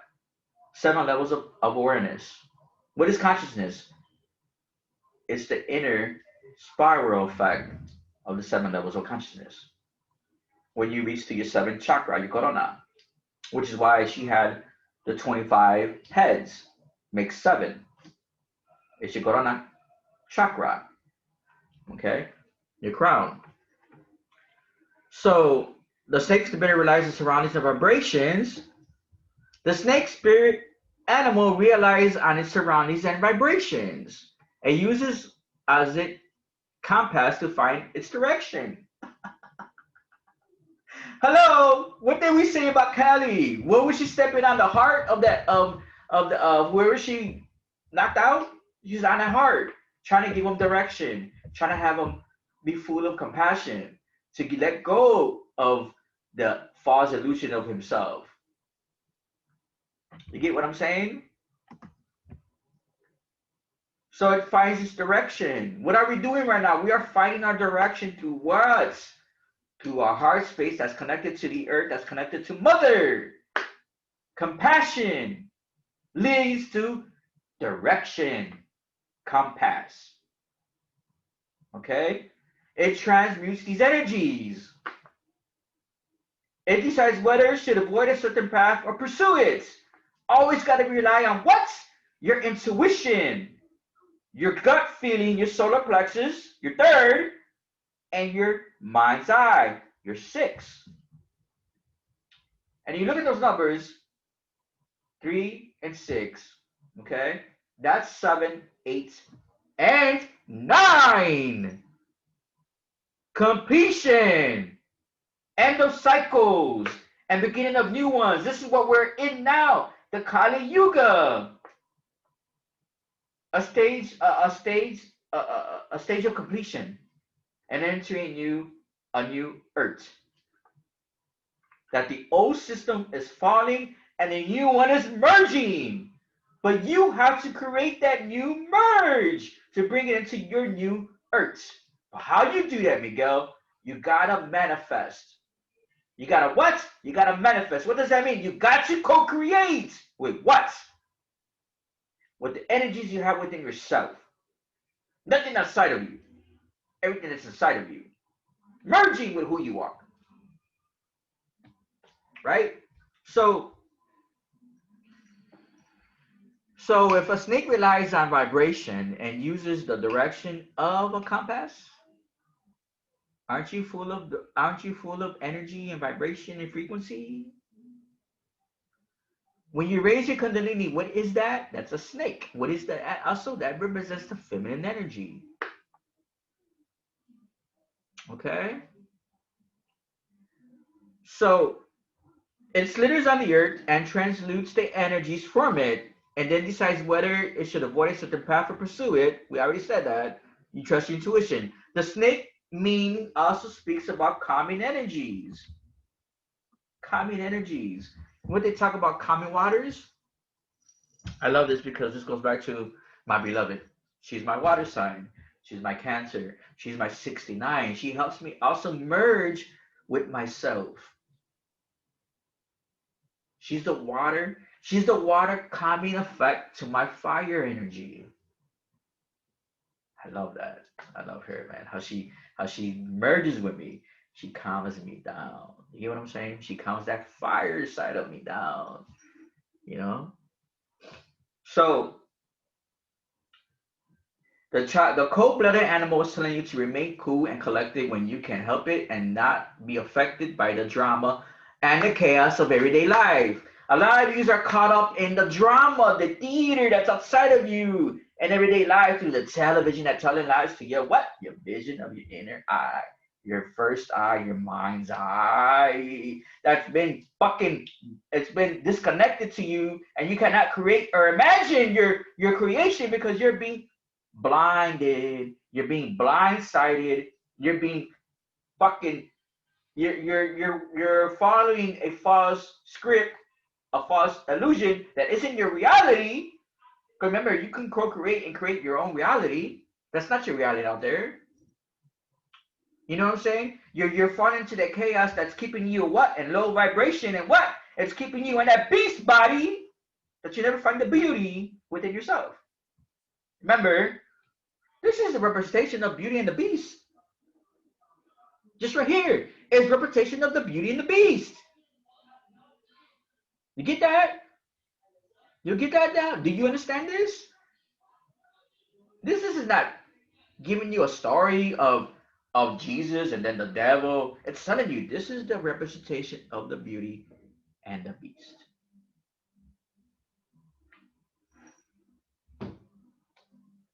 Okay?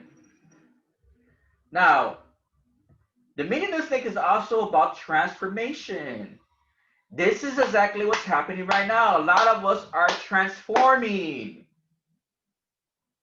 We are transforming. This is the time of change. We are in a new golden age of the evolving of consciousness, that the consciousness that is evolving and ascending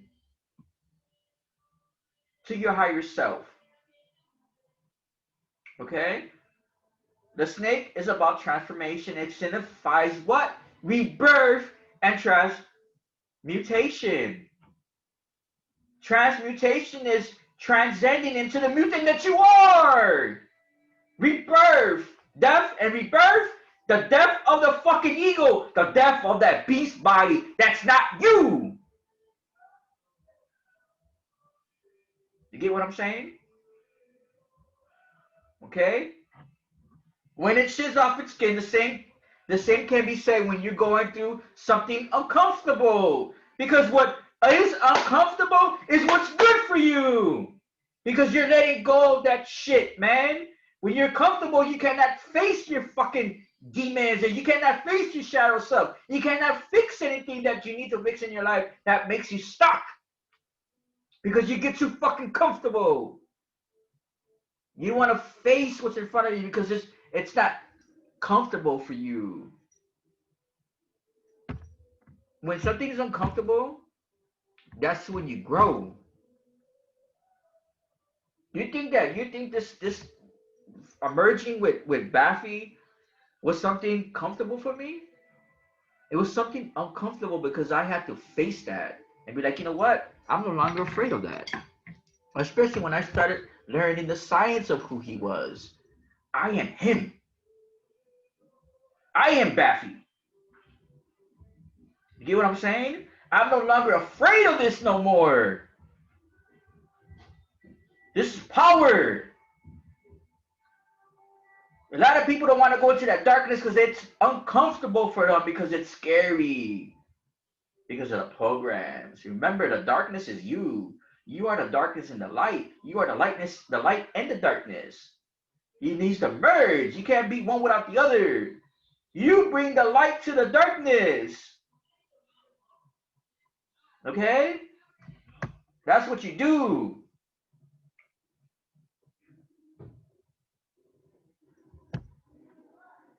You see this? When usually happens when there's friction, conflicts, or contradictions in your life.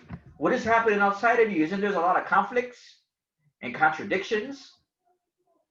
The minute the snake urges you to shut off old and bad habits so that you can enjoy a new, better existence.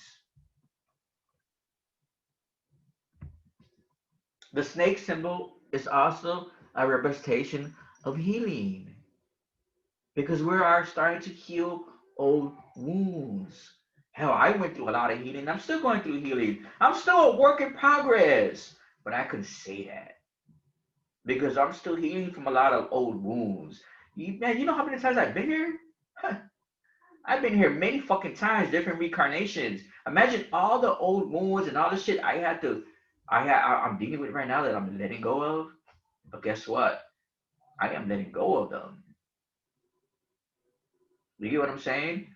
I'm facing those things that I was afraid of. I'm letting go of old programs. I'm merging. I'm becoming more into oneness. I am one. The one. You get what I'm saying? So it's like when we understand that, we start healing. It says here, you need healing from all the venom that has accumulated in your system, like anger and resentment. Remember, those are systems, those are programs. Okay? This also symbolizes protection. What do you think Kali was showing you? She's here as a image of protection. Getting rid of all that false of who you think you are. Getting rid of that ego. Getting rid of all those demons that you don't want to face. Release and let go. That's the time we're in now. Releasing and let it go. Okay? You see why? You see why she did that? Why she had showed you the snakes with the Kali? You get what I'm saying? You see why you were showing the snakes? Why you're also were seeing. Let's see what I did around. Okay, here. Here you also see how she looks like the fork. She's representing the Holy Spirit. And look at the snakes around her, at her feet, by the deceased king. By the deceased king. Making sure his heart is light as a feather, so he can find his direction. Okay? Remember, 25 makes 7. Okay? See the snakes? Now, let me go into here. And then we're going to end this because, yeah, we'll end this shortly. Let me go ahead and do something real quick.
Yeah, so there was a reason why I did this day too, because of, like I said, like that, like what I've seen this morning, and I just had a lot of things on my that were a lot of downloads that coming into my mind. I was like, man, this is I see, I get it. I like, okay, now I know what it's for me, and when I know it's not for me. You know what I'm saying? Like I gotta share this information, right?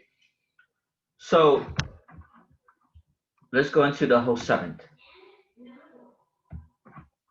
Okay. Now if you see here, okay, the 7 days of creation are rich in symbolism. The 7 levels of creation articles will demonstrate how the 7 days of creation clearly represent each day of the seven dispensation, patriarchs, and the laws of what? The creators. Remember, we got to change all this shit around. It's not one God, okay? The creators. Because even an ancient God like the Hoodie and Ra understood that there was a higher source. Even Baffy understands that there is a higher source, okay? Creators, which is why you were born in the image of likeness of them. You're born from a mother and a father. Okay, so we gotta change this shit. So the laws of the creators each represent and the 7 levels of humankind who align to each destination and law. Remember, we talk about the seven levels of consciousness, right? So not only that, remember, what is the seven? The seven is also considered your seventh chakra. That's the connection to your higher self, to the divine, to the heavens. That's your antenna. Okay?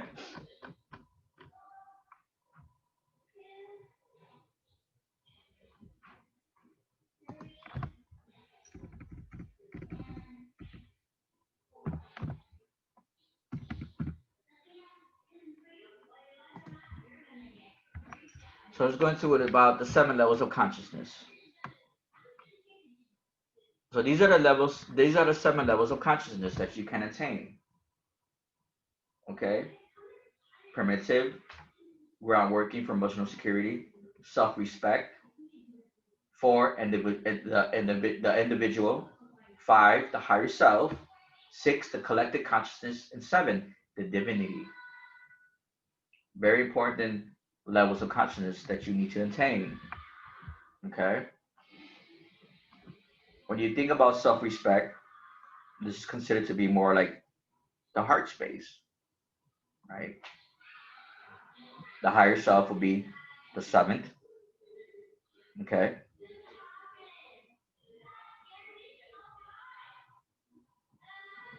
Now let's see, what else can we see here that catches my eye.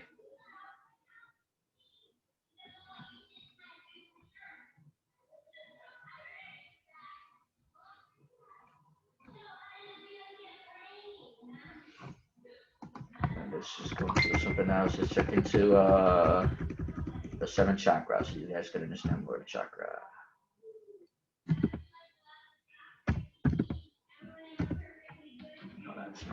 love it.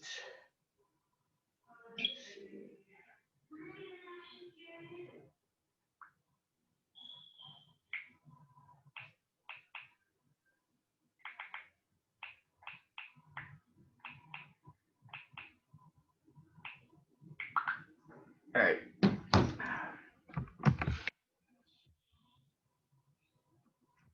Let me go ahead and put it to Corona instead.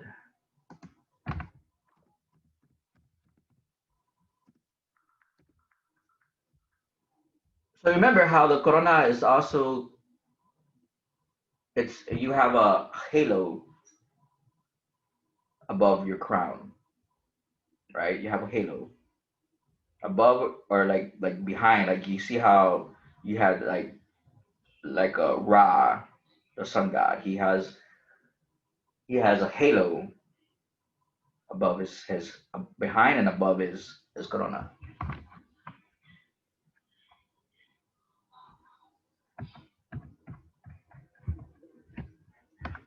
So this is the corona right here, the crown. Okay, which is why Callie showed you how she collected 20 heads, and she hold that head in the right hand, right? Because that's where ignorance is at. Okay, the crown chakra is the seventh chakra located in top of the head. It gives us access to higher state of consciousness. As we open to what is beyond and personal preoccupations and visions, the function of the crown chakra is driven by consciousness and gets us in touch with the universe. So, with the universal. The crown chakra meaning, the seven chakras referred to as the crown chakra. These are all the different meanings. Okay. So I don't really need to go more into that. So let's just close it out.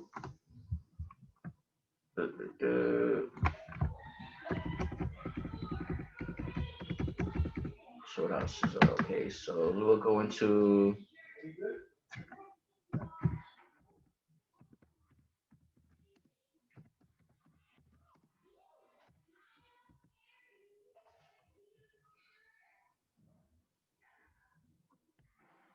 so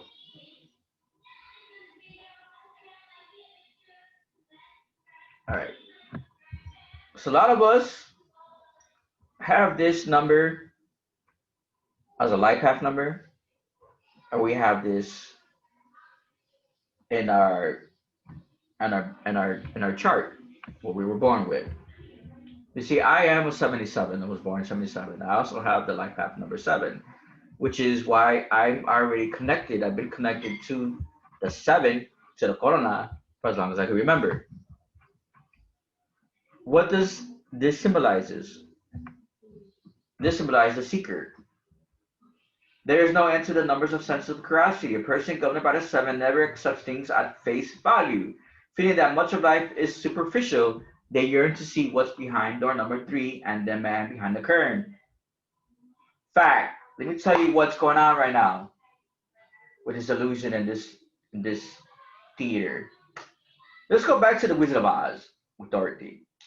Okay, if anything, like when you really sit there and you understand the whole Wizard of Oz, you decode it, you understand that a lot of it has to do with our chakras as well. A lot of it has to do with the fact that the lion, he had no courage. The lion is represents the solar plexus because the Aries and Leo, the Leo, they governor that solar. That's the inner warrior, the spiritual warrior, right? That's who that lion is. That's what he represents. But how was he gonna represent that if he was missing courage? It also represents strength. The strength card. When you do tarot, you understand that the strength card it represents the lion, the Leo. So in the Wizard of Oz, let's put it like this: Dorothy was considered to be the seeker. She was a seeker. She was the one that was going through all the shit She hold on to her wits, right? While everybody else was missing something. She represented the feminine energy. She represented that goddess energy, the energy that didn't give up, that kept fighting. She was like a Kali, okay? That's who Dorothy was. And why were her shoes red? Because the colors of her shoes represented the connection to the earth, the connection to Lucifer, the red, the connection to Mother, right? Because remember, she was also with the she was also with the Tin Man. The Tin Man was the representation of the heart. Okay, he needed his heart. So with that right there, it represented the fact that that was the connection to Mother, which Dorothy was the image of Mother.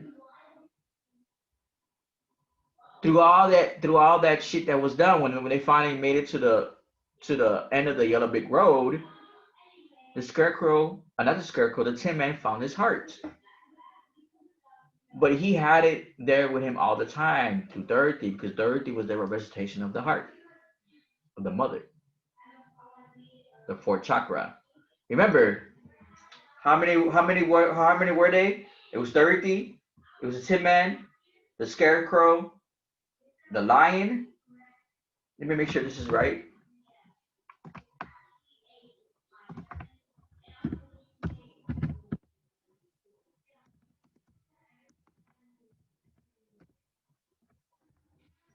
Let me make sure this is right.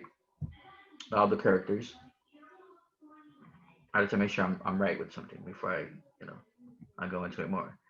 So yeah, it was four. Okay. Now, there's no coincidence, y'all, that you have one that represents the four, and then one that represents the seven. Okay, showing you this because I am like your Dorothy, that's showing you all who you are and what you're missing. Now, you had Dorothy, the Scarecrow, the Lion, and the Tin Man. A four. What is the four? The four is also the fourth chakra, your heart, but it also represents the Jupiter energy. Didn't we just get off the Great Conjunction? Right? Wasn't Jupiter and Saturn merging? Doesn't he represent Saturn? Baffy represents Saturn. Okay? So here we are with these four characters. Dorothy represents the goddess energy, the Kali energy, the mother energy, the feminine energy, the snake energy. You have the Scarecrow, represents the fact that he didn't know how to deal with his shadow self. He was scared of Baffy. He didn't know how to deal with his shadow self, and he was a Scarecrow. He was supposed to be the one putting fear on people. Instead, he was the one afraid because he didn't know how to deal with the programs of his inner shadow self, the demons that he had that he couldn't confront and deal with. The Lion represented the fact that he was a lion, the king of the jungle, but didn't have his fucking courage to be the fucking king. He lost it. He was disconnected from that courage. Remember, the Leo, the lion, and the Aries, baby, represents and governors the what? The solar plexus chakra, the third. Huh? And then you got the Tin Man. He had no heart. He was full of tin. He was the Tin Man. He was iron. No heart. Isn't that what they're trying to do right now? Where they're trying to go ahead and turn you into iron? With the merge of that vaccine that tries to transmute you into AI, into machine, to fuck with your DNA, to merge you with AI,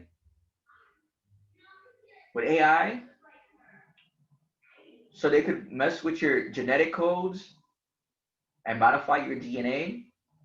Is that what you see now?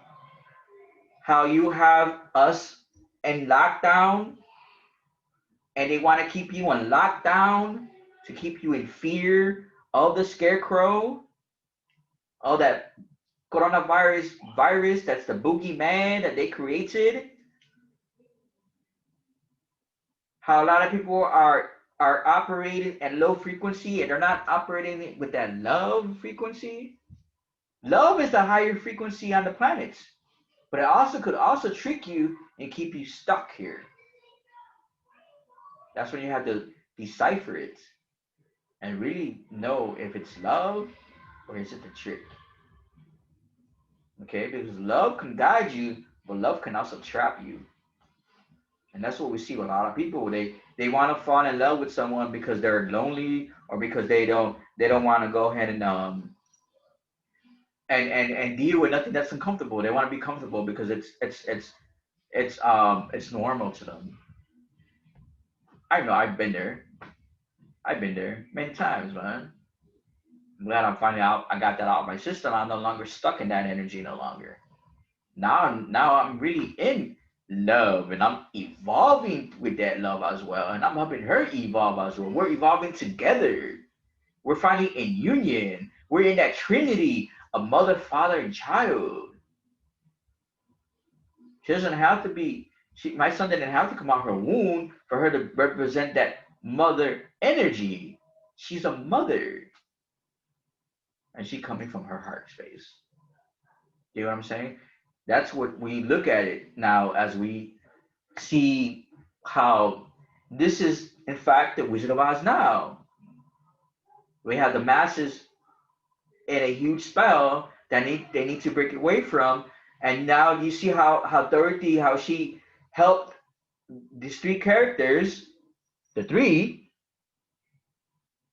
which they are coming from the solar plexus,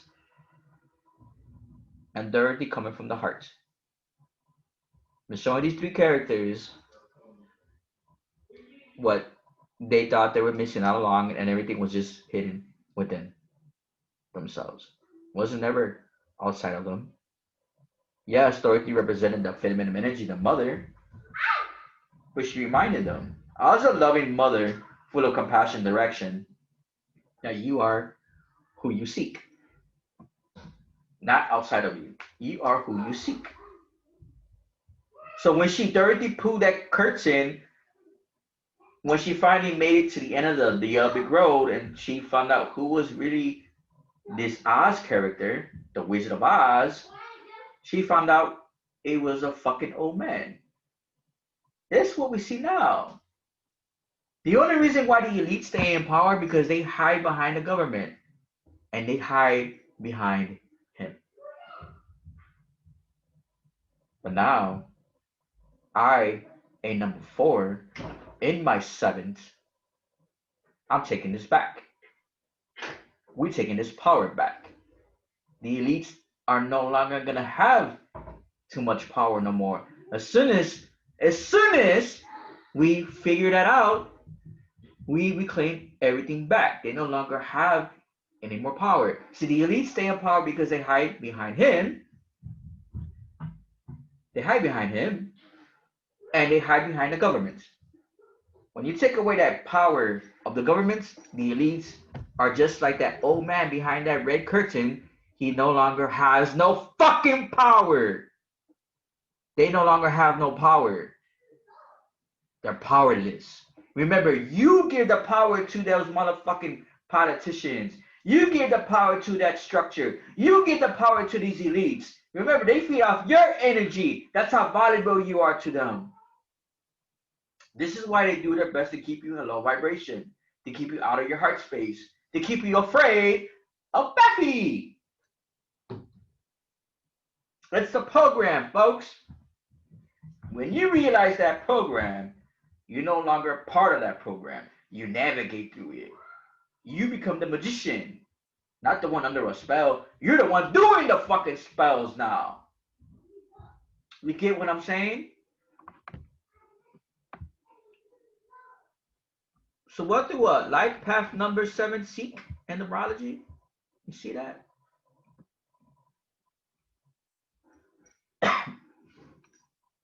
So What else can we talk about? 7. All right, master memory, spiritual sense. All right, let's go here. Okay. You see, I don't have to make up. I don't make up none of these numbers. I didn't write this. Look what it says here. Pay attention to the numbers, folks. Number 7 is a highly spiritual number that is associated with intuition, mysticism, inner wisdom, and deep inward knowing. Remember, consciousness is inward. It's a spiral effect. The 7 combines hardworking number with 4, mother, and me, the emperor, and part of Jupiter, right? With the mystical creative number of 3, the solar plexus chakra. You just get it now? And I also am 43. Not gonna be 43 for too long. Well, you know what? I'm always gonna be 43 because even though I might change age, but I always carry that number 4, which is the emperor, born on the 4th month of April, and always will always remain with the energies of Jupiter. And not only that, my beloved is my empress. She is the number 3. And not only that, I govern the third, the third solar plexus, the chakra, right? The third chakra. See that? And what is 3? Is also considered a magical number. It's also union. It's also the Holy Trinity. Okay?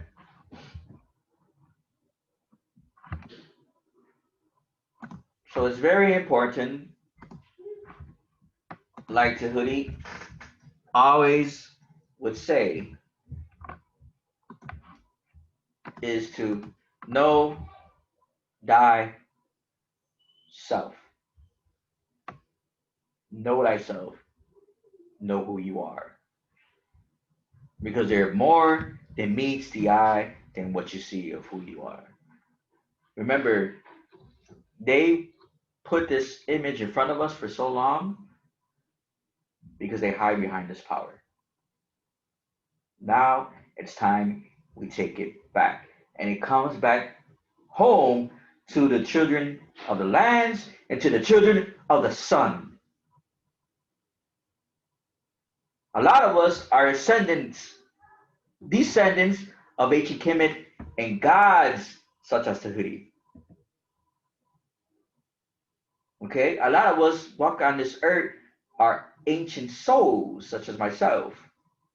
You get what I'm saying? This is why I'm connected as much as I am to Tahuti. You feel me? None of this is by coincidence. I didn't start working with him just to start working with him. That was my destiny. This is my destiny to be working with Baffy. Okay? Like I said, there's a lot of things I had to let go of and grow out of. Shed that skin like a snake. To face my fears, to face what it, the outcome, to get into that, what made me uncomfortable and face it.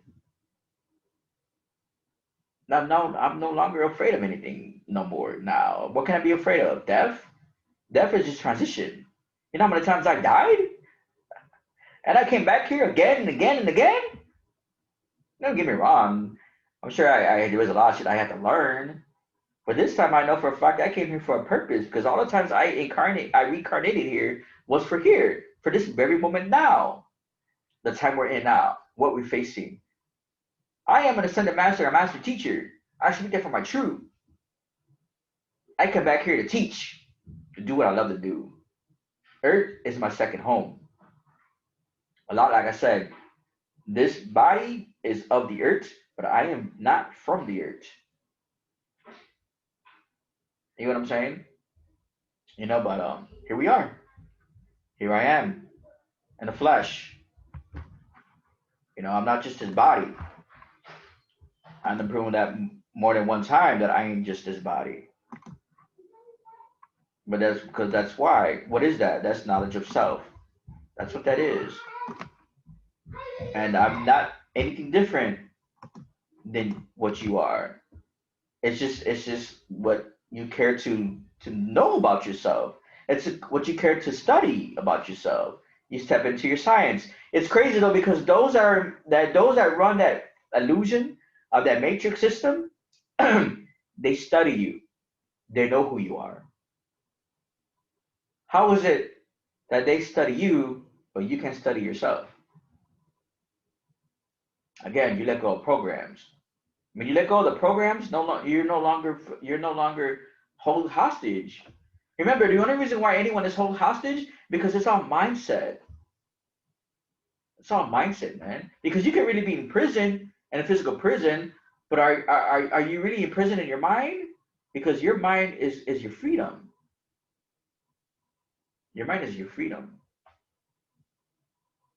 Why? Because you have the magic to manifest. You have the magic of thoughts. Why do you think they use predictive programming? Why do you think they like putting movies in front of you so you could fall into that shit? You know what I'm saying? Right now we're at a time where when we look at movies, we take notes. We find out what's hidden behind that what's in that movie, what kind of symbology or secrets they're hiding in that movie. We take notes. We don't just sit there and watch a movie just to watch it. We're taking notes now. We're trying to see. We're decoding shit now. That's the kind of level we're on now. That's the type of energy we're in now. With the energies that we have around us now, we got so much energy that's out there for us. It's time to tap in. The only way to tap in is to tap out of that shit that no longer serves you. The simple fact that how I tapped out of this, being afraid of this, now he's and this merges with me, it serves me now in my higher purpose. I'm no longer afraid of it. I'm merging. That's what that vision that was in front of me with those orbs was telling me. It's time to really merge and step into your power more because I was already in my power. You know what I'm saying? But it's time to step more into that because there's levels to this shit. You know what I'm saying? In each level, you face a different level of yourself. That's it. Remember, there's nothing out there of you that can harm you. Yes, there's evil spirits. Yes, there is. But they're more afraid of you than you are of them. And it's time to know that. It's crazy how you have people really running around thinking that there's power in that Jesus name. Rebuking ancestors? Are you serious? Ancient ancestors? There's a TikTok Christian woman going around trying to rebuke deities and ancient ancestors in his name. Now that's a fucking joke. Because that name has no power. Okay? When you study who that Jesus was, you find out that Jesus energy is a low vibration energy. It doesn't have any power. You get what I'm saying? If I'm gonna rebuke anything, I'm gonna rebuke it in my name. That has power. Why? Because I know thyself. And I know not only know thyself, I know I am in that higher chakra. Like I said, a lot of us pick this life, we pick this vessel, we pick our parents, we pick the mission, we pick what we want to go through. Everything is about you remembering as well. Not only that, but learning, of course. Like I said, I learned something new earlier. I don't know why I didn't think of it. Like what the whole subconscious mind thing. Like I believe I didn't get that. How did I catch that? How did I not catch that? But I caught everything else, but not that. I was like, are you serious, Miguel? You didn't catch that, bro? I guess not. And I could sit here and say I didn't catch it. You get what I'm saying? But I got it now. You get what I'm saying? I didn't catch it. You know, say how the fuck did I not catch that? How did I not catch that? Like, are you serious? How did I not catch that? You know, how did that just fly over me like that? You know what I'm saying? You know, and this is the part of learning. You're gonna learn something new every day. You learn something new every day. You know what I mean?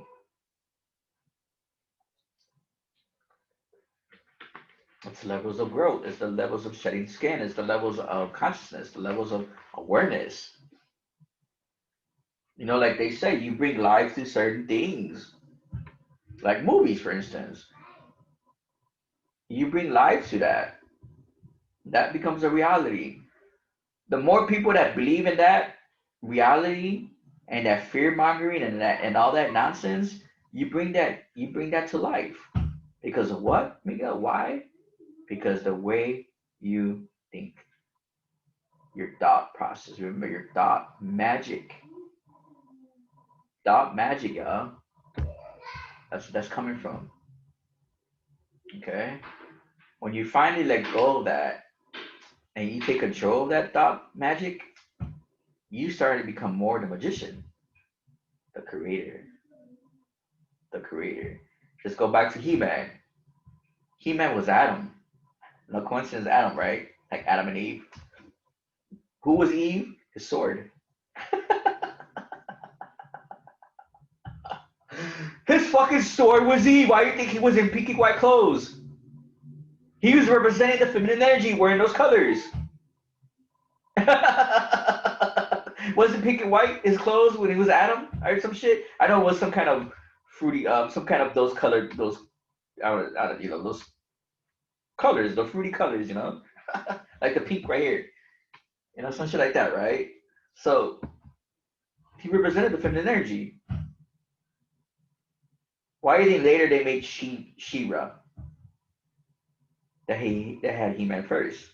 They needed an outside interpretation of He-Man, what he represented. Remember, he was also a representative of Baphomet. Baphomet represents the masculine and feminine energy. Why do you think Baphomet has breasts? He represents the feminine side of who we are. I don't have to have woman breasts to represent the feminine energy. It's within. Adam was showing you that. And when he pussed out the sword gave him life. It helped him transform to the He-Man, the master of his universe. The sword was the feminine, was Eve, and when he yelled out what he would say, I am the He-Man, master of my universe, whatever it was, I don't remember, it's been a long time since I watched that. I would love to watch it again. I'm thinking about it. That was one of my favorite cartoons.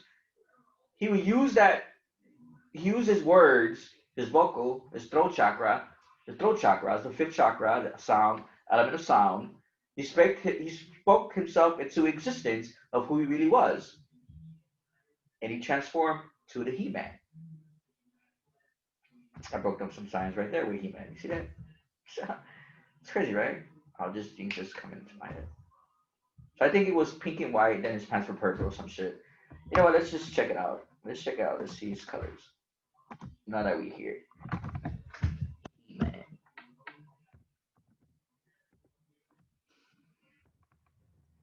All right. Let's go images.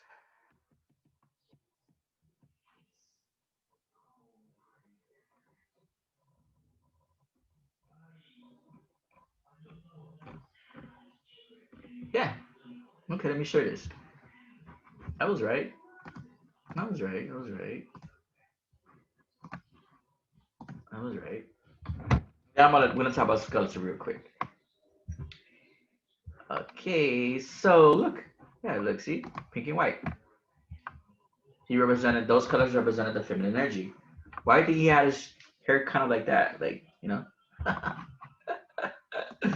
what I'm saying? And then you think about, let's see, here's Shira right there, right? This was my favorite fucking card. What I see now, like how this is right here. This is the Templar Knights, man. I didn't realize that shit right now. That's the Templar Knights. That's their logo. Let's see if I can find Skeletor.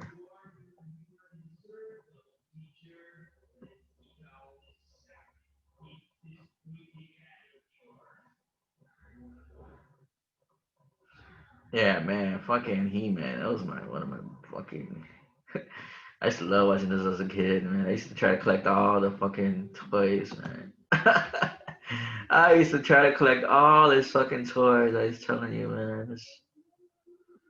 I'm trying to find the Skeletor when he has his staff. Because on his staff, he's running around with me on his head on his staff. That's why I used to like to watch He-Man, man. It was for a purpose. There you go. I know this. That mainly this is that's still Skeletor, right? But it's more different, like more HD, right? Check it out.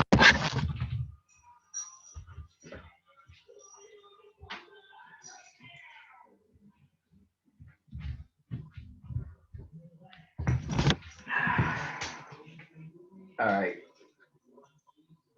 and it's gonna be pretty hard to see my staff because this motherfucker is longer than I am. You see my staff? This is the representation of the Ram. This is me, the Aries. You see Skeletor staff? The same thing. Okay? That's the same thing. So here we are, the Skeletor, the evil Skeletor. You see his colors?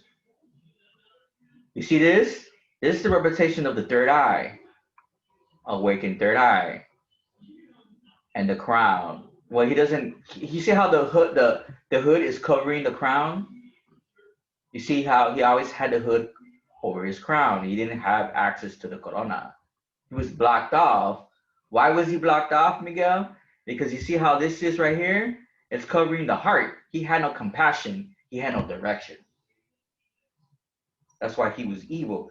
You see, when they say you can have an open third eye, but if your heart is evil, so is your eye.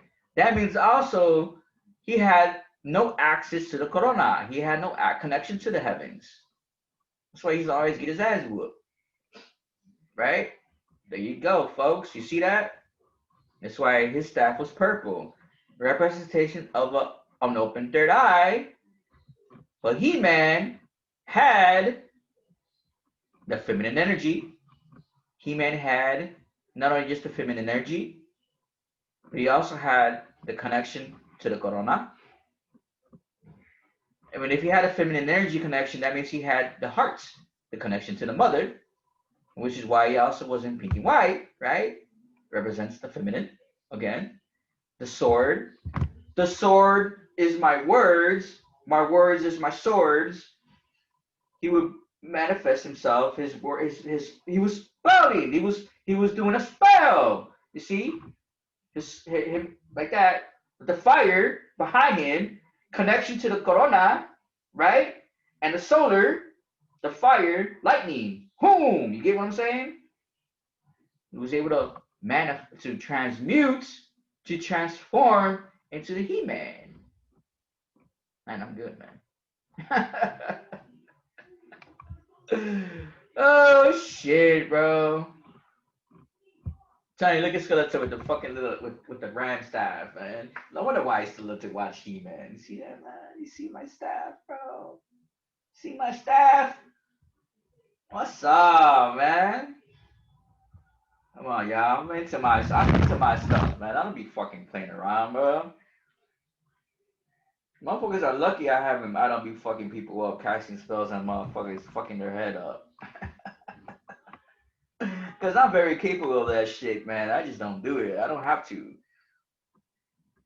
I really gotta do if I really want to fuck somebody up, I'll print out their pictures, put that motherfucker on my pillow, and take myself to them and the astral plane and shape shift because that's what I can do, right?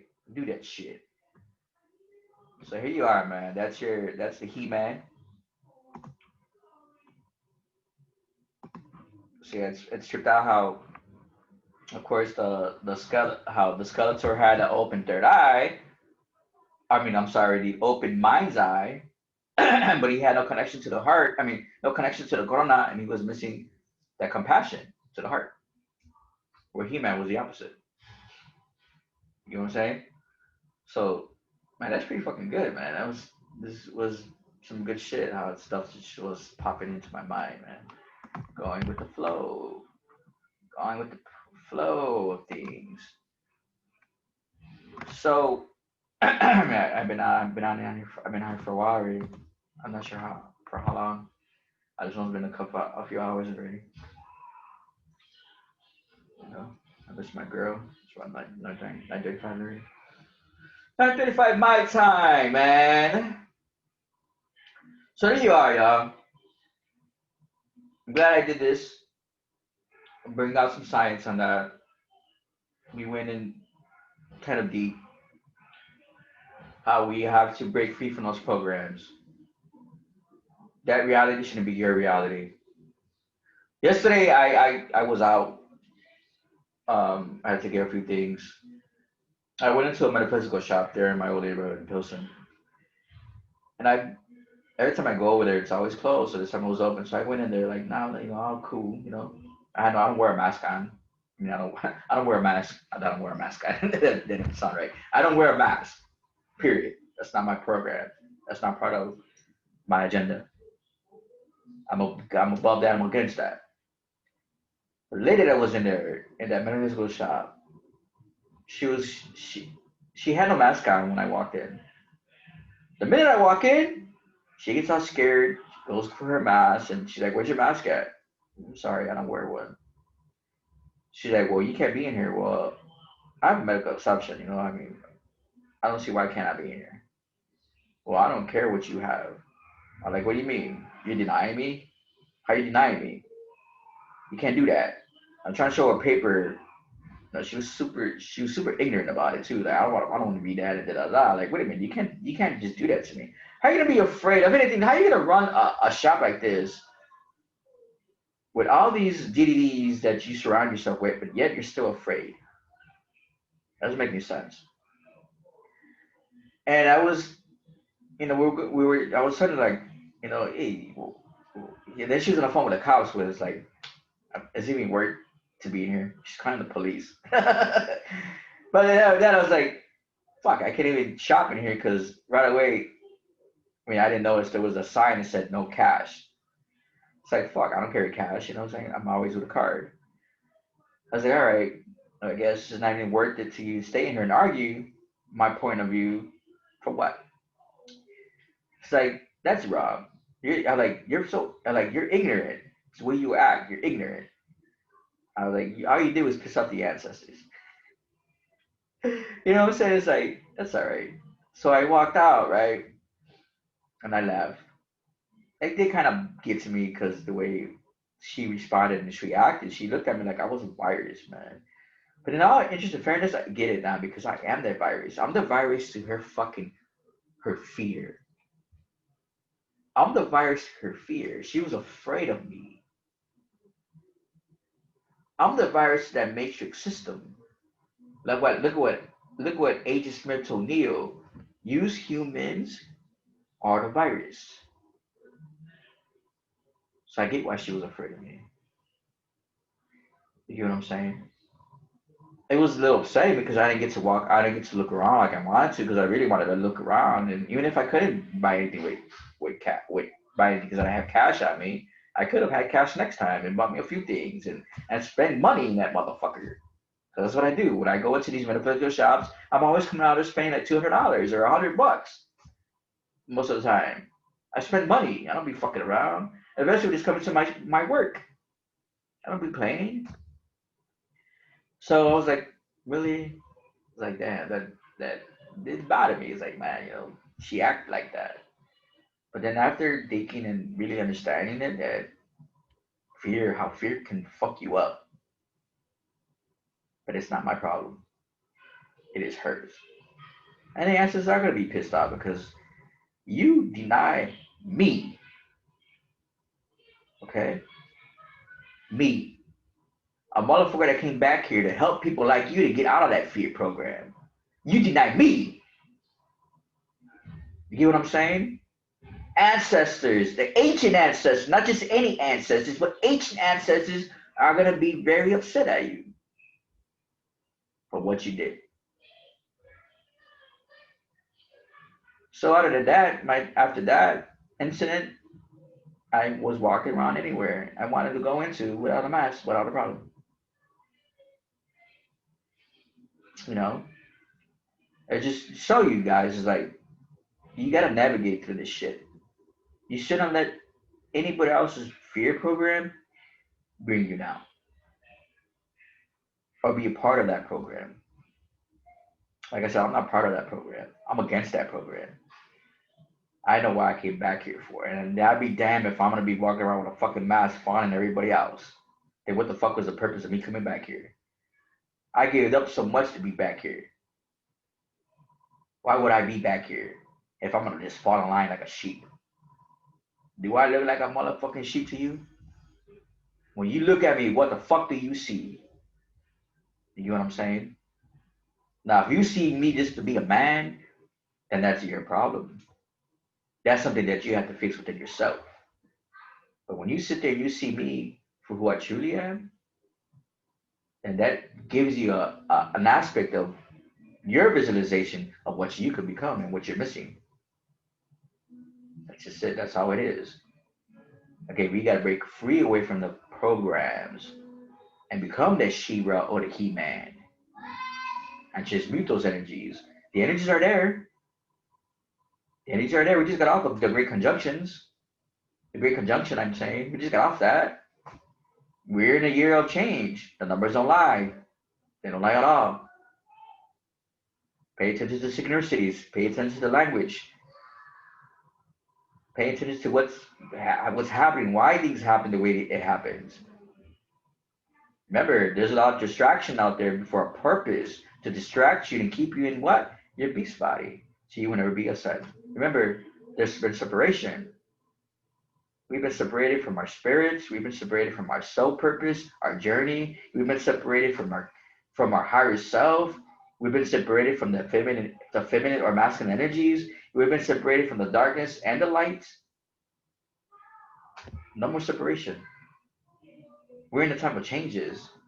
This is the time of transformation. What is transformation? Transformation is change. That's what it is. You see what I'm saying? It's all about knowledge of what? Knowledge of self. And not being afraid of what? This. No need to. No need to. You know what I'm saying? I hate the hiccups. So it's time that we really come together. This is a time of union. This is a time of merging, building communities. I mean, if you ain't on that Bitcoin hustle yet, you're missing out because that's going to be your future currency. That's your currency. That's the digital. I'm telling you, they're trying to bring in that B system. That's what that part is. That's what that is. You might as well go ahead and make some money out of that. You know what I'm saying? Because we're also, you see, put it like this: the codes that they use to make cryptocurrency is coming all back from our ancient science,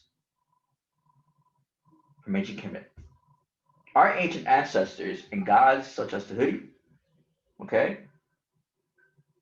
that's their codes. This is the time where our ancestors are even helping us to get on that other side of money because we could even create our own codes, our own currency. Here's the thing, and I got this from something I was listening to not that long ago, and she made a lot of good points. Actually, I should showcase that somehow. That webinar was actually really good, and she made a lot of good points. How we are a battery, right? Your soul is a battery, but you also fuel another battery, especially like the whole cryptocurrency. How we fuel that instead of really creating it, we fuel that battery source. Now is the time where we're able to create things because of the time that we're in. If you even, like I said, if you look at the numbers of 62 and 62, that makes seven. You get what I'm saying? That's the higher knowledge. That's the higher source. That's higher self. Close my door. You get what I'm saying? That's what that is. So when you know that already, and you tap into that creativity, there's nothing that can stop you from creating but you. We are being supported right now by the ancestors. You get what I'm saying? This is the time where we're stepping into that power and we're taking our power back and our magic back. We're taking everything back. Even that cryptocurrency that they trying to use against us as the beast system, right? To keep the beast on check or the beast tamed, because that's what you are, right? Um, to keep you in lockdown, right? Because remember what they said that the 666 is the number of the beast. Aren't you the 666? The image of man and woman? That's you. It's your melanin. It's your carbon. It's your DNA. You know what I'm saying? so so this is the time where we have backup. We have backup. We have our ancestors coming in and helping us to gain back control of our lands, of our fortune, of our inheritance, of our currency. You get what I'm saying? It's coming back. It's coming back to us. So we either fuel that battery that's part of that system, or we create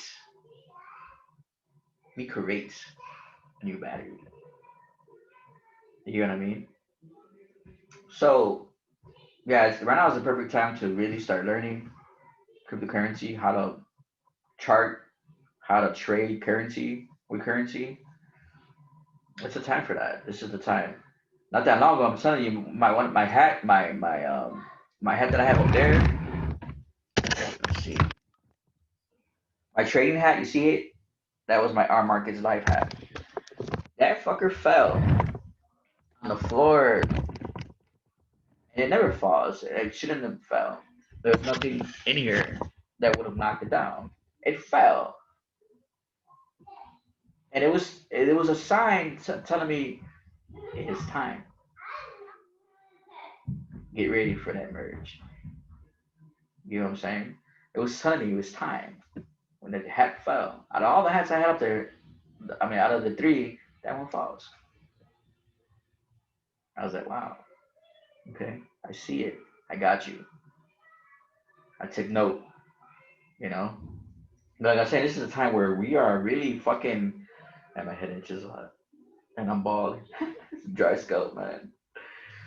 It's a time where we are merging, man. We're coming together. We are going into that cryptocurrency, and we're creating currency.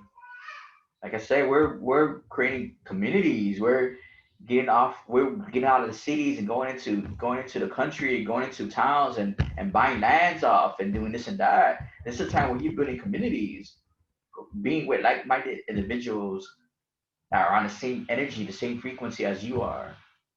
To step out of this fucking matrix shit, to step away from all this trickery and fuckery. You get what I'm saying? This is a time where people are creating, the time that people are really stepping into their inner power, to their inner self, becoming entrepreneurs, and getting out of step away from that fucking 9 to 5 mentality mindset. This is the time. This time you create, when you go into the market for yourself, going into market for yourself. When we're changing language, when we're using different words to increase the vibration of our language, to empower ourselves more. Where you get clothing, even people are coming out with clothing with symbology of symbols coming from ancient Kemet or from our ancient ancestors of empowerment.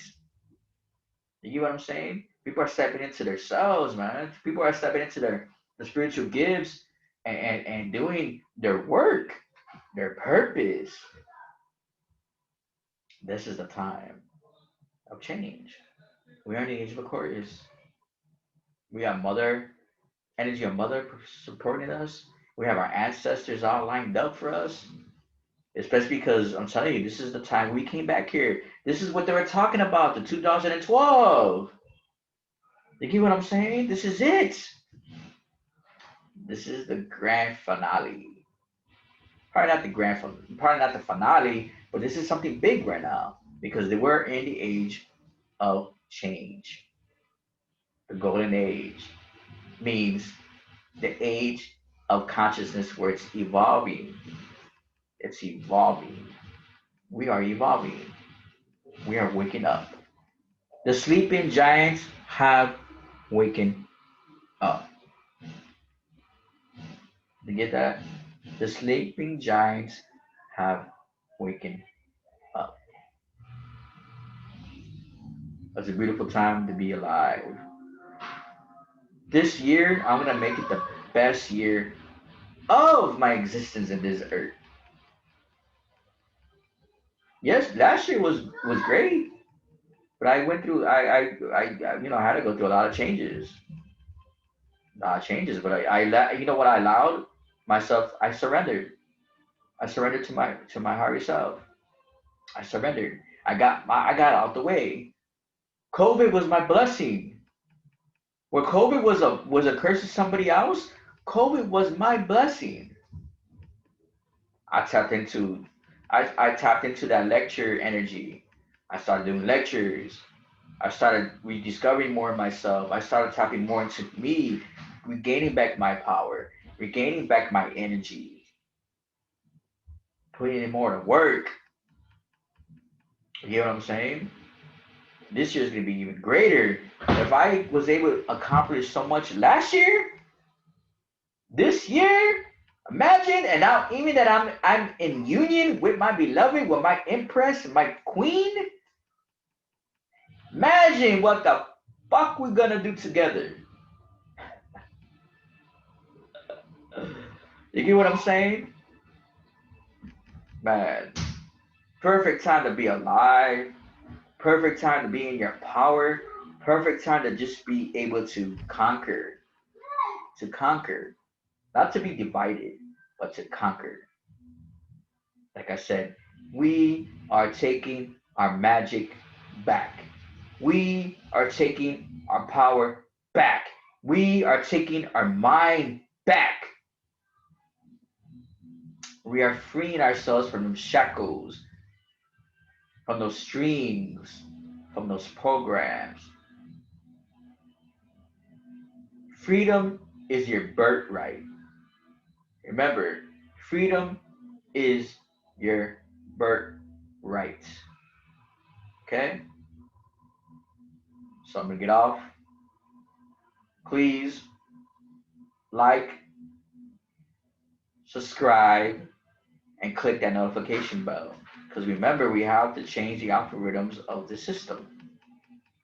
We have to change the algorithms. Like I said last time, there's a lot of us new YouTubers are not being seen. We're not being seen. We're not being heard. And we have a lot of information to share. Look at all the stuff I shared and the little time I've been on here. I've already started this channel last year and I already dropped off so much knowledge. And it's not being noticed like it should. I'm blessed for the 23 subscribers. 23, the numbers don't lie. What is 23? 5, baby. 5. What is 5, Miguel? Master number of change. Okay? Okay. But let's change that. I'll be happy with 33. Let's go to 33. I'm actually confirming that. I'm commanding that. I want 33 subscribers. Master number teacher. You know what I'm saying? The master teacher. Let's get there. Let's make that happen. So I'm gonna be dropping some more gems. I got my Baffy presentation that I'm already working on. I'll be launching that really soon. Then I got the other one with Jesus and Christ. How it's separation. We gotta separate them too for sure because it's not the same. Okay? We gotta get off that Jesus trip. Your Jesus is nothing but your slave master. That's all it is. That's all it was. That's all it ever was. A slave master. To keep you locked in what? In your mind's eye. In your mind. Keep you locked in. Okay? So we gotta go ahead and separate that already. Get away from those. Remember, those are four cycles. Okay? What keeps us on lockdown? Education, entertainment, religion, and politics. It's time to break free from those four. They no longer serve us. It's our time. It's our time to shine. It's our time to get noticed. It's our time to get heard. And it's our time to live how we should be living. And that means taking back our lives, building communities, living off our fruit, the fruit of our work, our true labor, not that J will be. Okay? So y'all have a good night. Peace, love, light, darkness always. You can't have one without the other. So enjoy the rest of your evening. Until next time, and I'll be on here really soon. Good night, y'all.